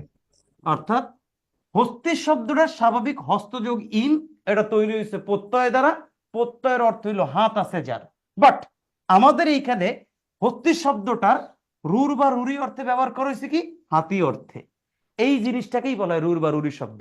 আশা করি এইবার সবাই বুঝাইতে পারছি। স্যার একটা প্রশ্ন ছিল স্যার। প্রশ্ন আগে একটু বলেন বুঝছেন কিনা। হ্যাঁ একটু এতটুকু বুঝছি স্যার। এর আগে এখানে লিখছিলেন স্যার। আপনার কোশ্চেন নিচ্ছি, আমি আপনার কোশ্চেন নিচ্ছি। যে আপু কোশ্চেন করছিলেন তিনি বুঝতে পারছেন কিনা? জি স্যার, ক্লিয়ার, থ্যাংক ইউ। আচ্ছা এবার কোশ্চেন করেন ভাইয়া। স্যার ওখানে প্রকৃতি এবং প্রত্যয় প্লাস উপসর্গ ছিল লেখাটা স্যার। তো এখানে যদি উপসর্গ হয় স্যার, উপসর্গ কি সামনে আসবে? আচ্ছা এখানে যে শব্দটা লিখছি উপসর্গ দিয়ে শব্দটা তৈরি হয় নাই, এই শব্দটা তৈরি হয়েছে প্রত্যয় দ্বারা। ম্যাক্সিমাম শব্দ এখানে প্রত্যয় দ্বারা তৈরি হয়, বুঝতে পারছেন? যেমন আমি আপনাকে একটু দেখাই, আপনি একটা বক্স দেখেন তো, আপনাদের এখানে রুর বা রুরি শব্দ লিখে একটা বক্স পাইছেন কিনা বইয়ে? না স্যার, না না, আপনি যে প্লাস উপসর্গ লিখছিলেন সেজন্য স্যার জিজ্ঞেস করলাম আর কি স্যার। ও আচ্ছা, কোনটা এরকম একটা শব্দ বলেন আমি বুঝাই দিই আপনাদের। না আপনি না, কোনটা? আপনি স্যার এর আগে লিখছিলেন স্যার, হস্তি আচ্ছা লেখার আচ্ছা আগে আচ্ছা স্যার। আচ্ছা আচ্ছা আচ্ছা, আচ্ছা, বুঝতে পারছি বুঝতে পারছি। উপকার শব্দ এটার কথা বলছেন? না, এর একটু আগে লিখছিলেন স্যার, হস্তির আগে লিখছিলেন স্যার। আচ্ছা হস্তির আগে যেটা লিখছিলাম দেখেন তো তার সংজ্ঞা যেটা। জি সংজ্ঞাটা জি এখানে হ্যাঁ, এই যে শব্দটা প্রকৃতি প্রত্যয় এবং উপসর্গ দিয়ে তৈরি হবে। জি জি জি, এটা উপসর্গটা এখানে কেন এটা বুঝলাম না স্যার। আচ্ছা উপসর্গ এটা কেন এখানে, মানে শব্দটা আমি বুঝাইতে চাচ্ছি, আপনি সিম্পল বুঝেন, আপনি ধরতে পারেন নাই। বাংলা ভাষায় কিছু শব্দ প্রকৃতি প্রত্যয় এবং উপসর্গ দিয়ে তৈরি হয়, ওই শব্দগুলোর প্রকৃতি প্রত্যয় এবং উপসর্গের অর্থ হইল একটা। বাট যখন শব্দটা রুর বা রুরি অর্থে আসে তখন অর্থ হয় আর একটা। এইবার মনে বুঝতে পারছেন? বুঝতে পারছেন? প্লাসের জায়গায় স্যার কমা দিলে হয়তো ওনার জন্য সহজ হয়ে যেত। বা বুঝতে বললে পারছি, স্যার, ও প্রত্যয় বা বুঝতে পারছি, উপসর্গ সরি হতো। সরি সরি ভাই, জি সরি স্যার। এক্সট্রিমলি সরি, আমি বুঝতে পারিনি, এইবার বুঝতে পারছি। বাহ, এইবার ঠিক আছে। আসেন এইবার আপনারা একটা বক্স পাইছেন কিনা দেখেন তো ভাই, একটা বক্স, যে রুর বা রুরি শব্দ লিখে একটা বক্স পাইছেন কিনা একটু দেখেন তো। জি স্যার। এবার আমি কিছু শব্দ বলি, এই শব্দগুলো সবগুলো রুর বা রুরি শব্দ। এখানে ব্যাখ্যা দেওয়া আছে, ব্যাখ্যাটা বাসায় পড়বেন। গবেষণা, এই শব্দটা গোযোগ এসোনা, গো মানে গরু, এসোনা মানে খোঁজা। প্রকৃতি প্রত্যয়ের অর্থ হলো গরু খোঁজা, বাট রুর বা রুরি অর্থে এই শব্দটা ছিল পর্যালোচনা করা। পর্যালোচনা। আবার তাহলে এই প্রত্যেকটা শব্দ এখানে পড়বো, ভরসা, বাঁশি, পানি, তারপরে এখানে তৈল, পায়তারা, প্রবীণ, সন্দেশ, পলাশ, পাঞ্জাবি, গবাক্য। পাঞ্জাবি নিয়ে একটু বুঝাই। পাঞ্জাবি বলতে পাঞ্জাব প্রদেশের মানুষগুলারে বোঝায়। ভারত এবং পাকিস্তানের যে পাঞ্জাব প্রদেশ আছে জি ওই জি। প্রদেশের মানুষকে বোঝায় রুর, আপনার যে স্বাভাবিক অর্থে। বাট রুর বা রুরি অর্থে পাঞ্জাবি না বুঝলা আমরা যে পাঞ্জাবি পড়ি সেই পাঞ্জাবিকে বুঝাইছে। আবার সন্দেশ শব্দের অর্থ হলো কি ভাই, স্বাভাবিক শব্দ হলো সংবাদ, বাট রুর বা রুরি অর্থে সন্দেশ শব্দের অর্থ হলো মিষ্টি, এইটা বুঝাইছে। এই পর্যন্ত কি বুঝতে পারছি? জি। তাহলে এই শব্দগুলো সব বুঝতে পারছেন। এরপরে দেখেন তবে যোগরুর শব্দ হইলে কিছু পাইছেন কিনা আপনারা এখানে? যোগরুর। জি স্যার, হ্যাঁ, পাইছেন না? এবার আসেন, যোগরূঢ় শব্দগুলো সেম। রুর বা রুরি শব্দ প্রকৃতি এবং উপসর্গ দিয়ে তৈরি হয়, বাট অর্থ প্রকাশ করে আরেকটা। যোগরূঢ় শব্দটাও তৈরি হয় সমাস দিয়ে, বাট অর্থ প্রকাশ করে আরেকটা। এক্সাম্পল কি? যেমন দেখেন, পঙ্কে জন্মে যা ইকুয়াল টু কি ভাই? পঙ্কজ। একটু আবার সবাই একটু বুঝি। পঙ্কে জন্মে যা পঙ্কজ, এটা উপপদ তৎপুরুষ সমাস। এটা উপপদ তৎপুরুষ সমাস। এবার আমার সাথে একটু সবাই খেয়াল করেন। আপনি যে একটা পুকুর, ছোটবেলা থেকে যে পুকুর দেখছেন, ইমাজিন করেন সেই পুকুরে পাইছেন কি? শাপলা, শ্যাওলা, লতা পাতা, কচুরিপানা, মাছ বাদ দেন, এবং বিভিন্ন ধরনের, বিভিন্ন ধরনের লতা পাতা আছে, পদ্ম ফুলও পাইছেন। এই সব জিনিসই কি একটা পুকুরে থাকে না? জি। শাপলা, লতা পাতা সবগুলো থাকে। বাট তাহলে পঙ্কে জন্মে যা পঙ্কজ, এই পঙ্কজ দ্বারা শাপলা, শ্যাওলা, লতাপাতা, পদ্ম ফুল এবং অন্যান্য ধরনের কচুরিপানা সবগুলোকেই বোঝানোর উচিত ছিল। কিন্তু এই সবগুলোকে না বুঝাইয়া যোগরূঢ় অর্থে এই পঙ্কজ দ্বারা বুঝাইছে খালি ভাই পদ্ম ফুলকে। কি ফুলকে বুঝাইছে ভাই? পদ্ম ফুল।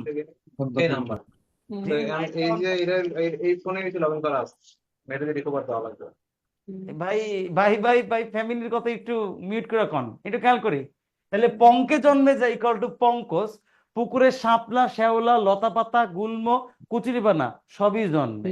পঙ্কজ বলতে সবগুলোরই বোঝানোর কথা ছিল, বাট যোগরূঢ় শব্দে পঙ্কজ বলতে ওই একটাকেও না বুঝায়া, মানে সবগুলোর না বুঝায়া একটা জিনিস বুঝাইছে। পঙ্কজ শব্দের অর্থ পদ্ম ফুল। আশা করি এই আই ড্রপ কত নিছে?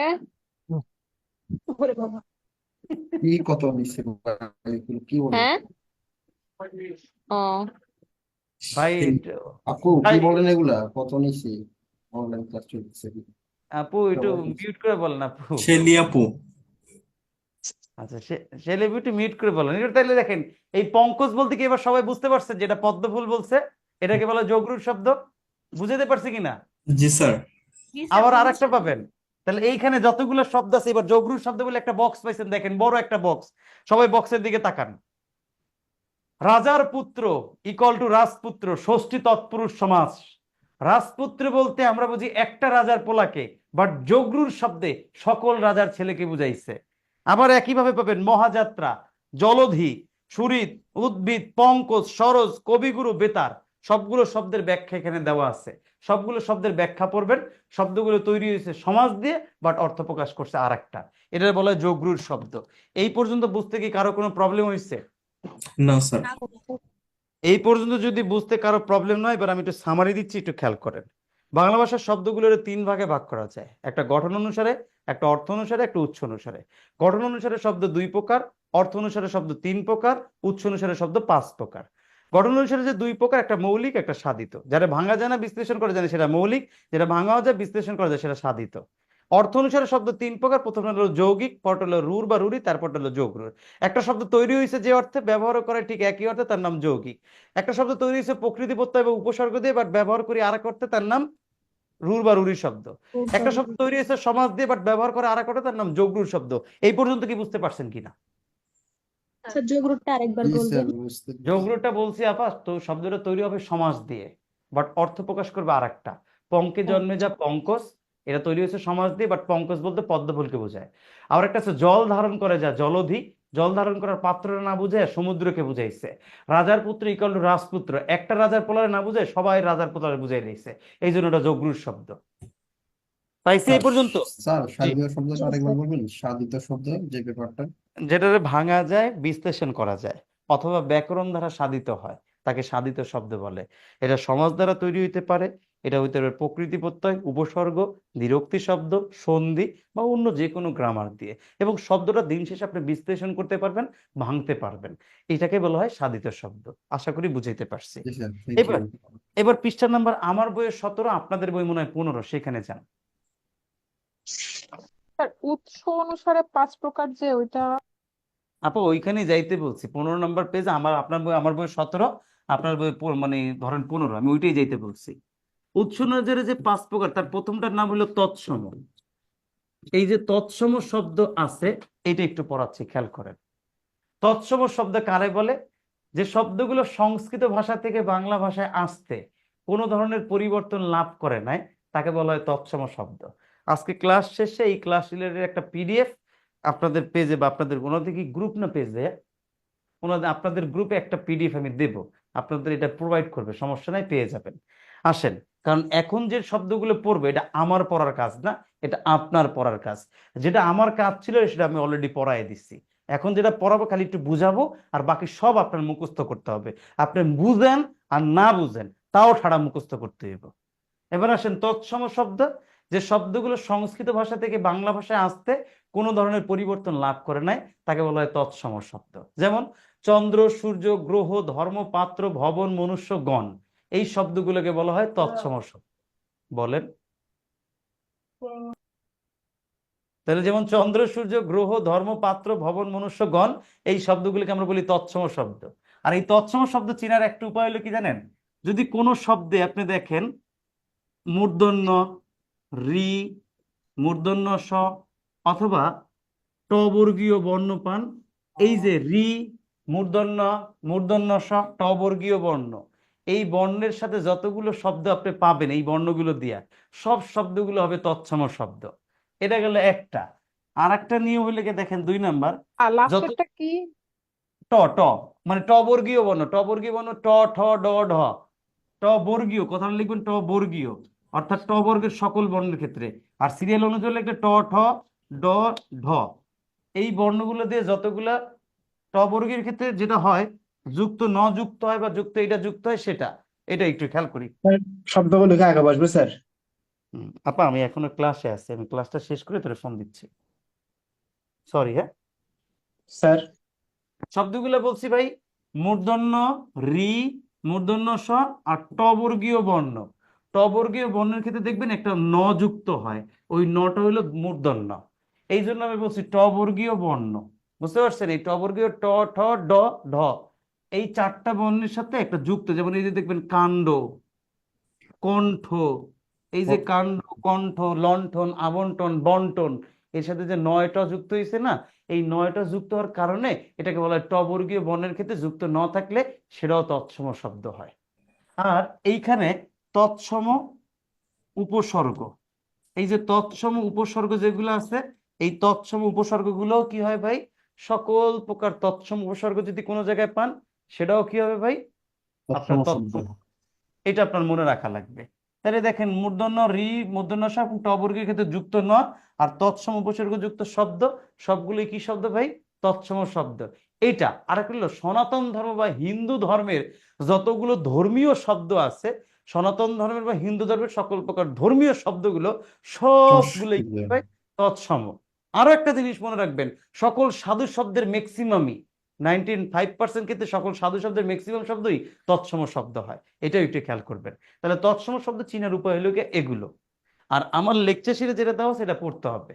এরপরে আমি যেটা পাবো অর্ধ তৎসম। এই অর্ধ তৎসম শব্দ যেটা পাইছি, এই তৎসম শব্দগুলো, অর্ধ তৎসম বলতে যে শব্দগুলো সংস্কৃত ভাষা থেকে বাংলা ভাষায় আসতে হালকা বা কিঞ্চিত পরিবর্তন লাভ করছে তাকে বলা হয় অর্ধ তৎসম শব্দ। এক্সাম্পল কি ভাই? এই যে এক্সাম্পল গুলো লিখছি, গিন্নি, বোস্টম, সরি, গিন্নি, বোস্টম, কুৎসিত, ছেড়াদ্দ,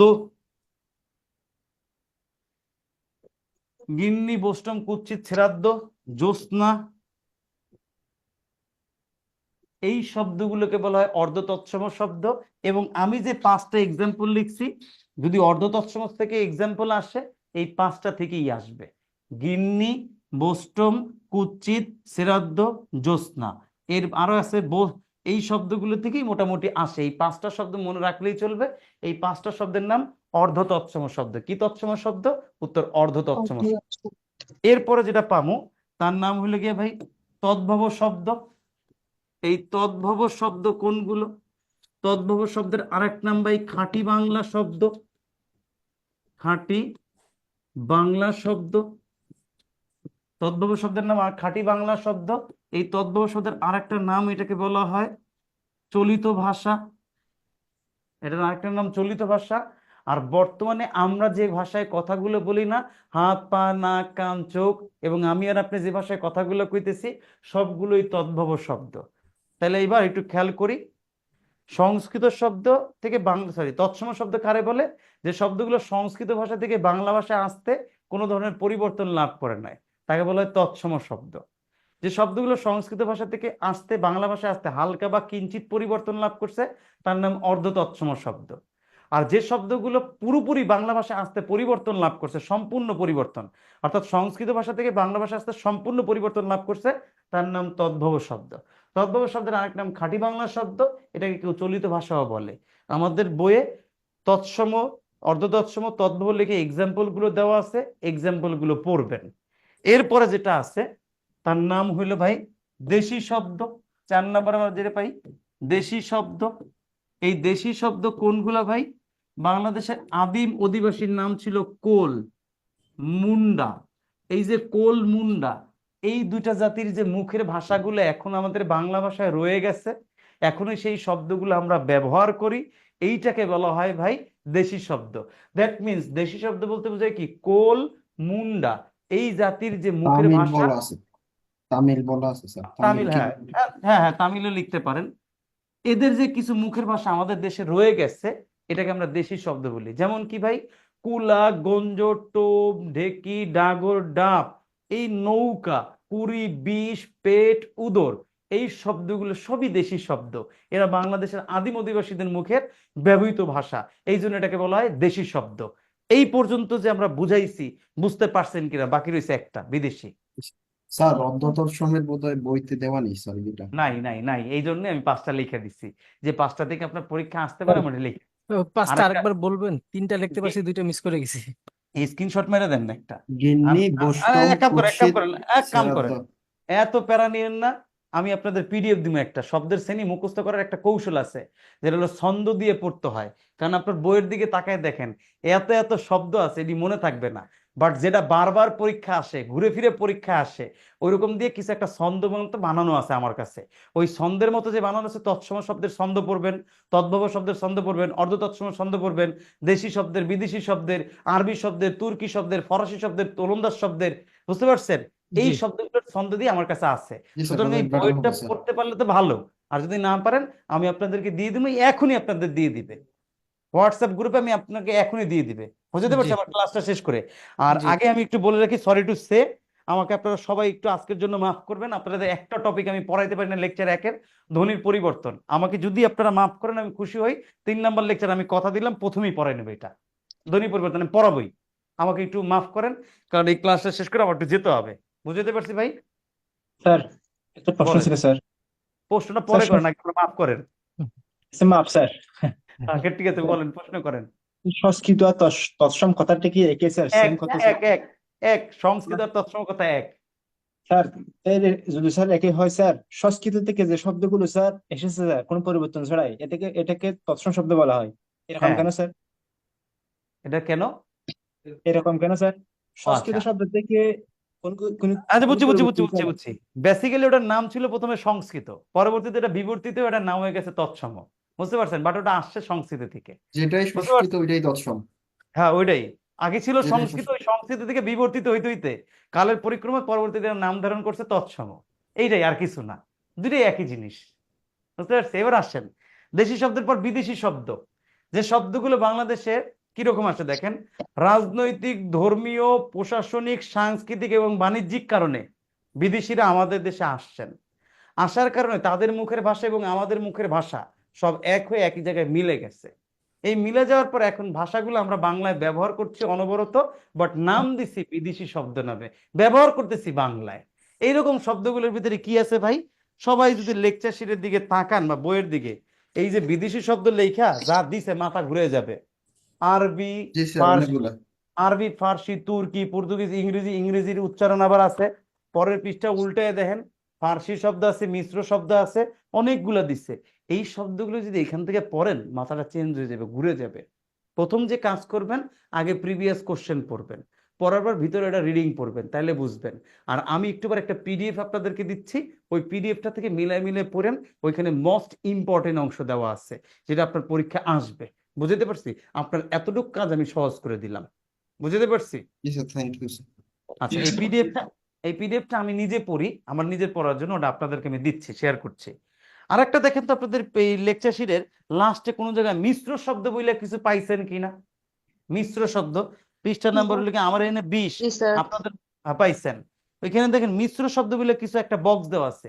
এইখানে যেই কটা মিশ্র শব্দ আছে একটা বাদ দিবেন না ভাই, পড়বেন। মিশ্র শব্দ মানে কি, দুইটা শব্দ মিলে একটা শব্দ হলো ওটা বলে মিশ্র শব্দ।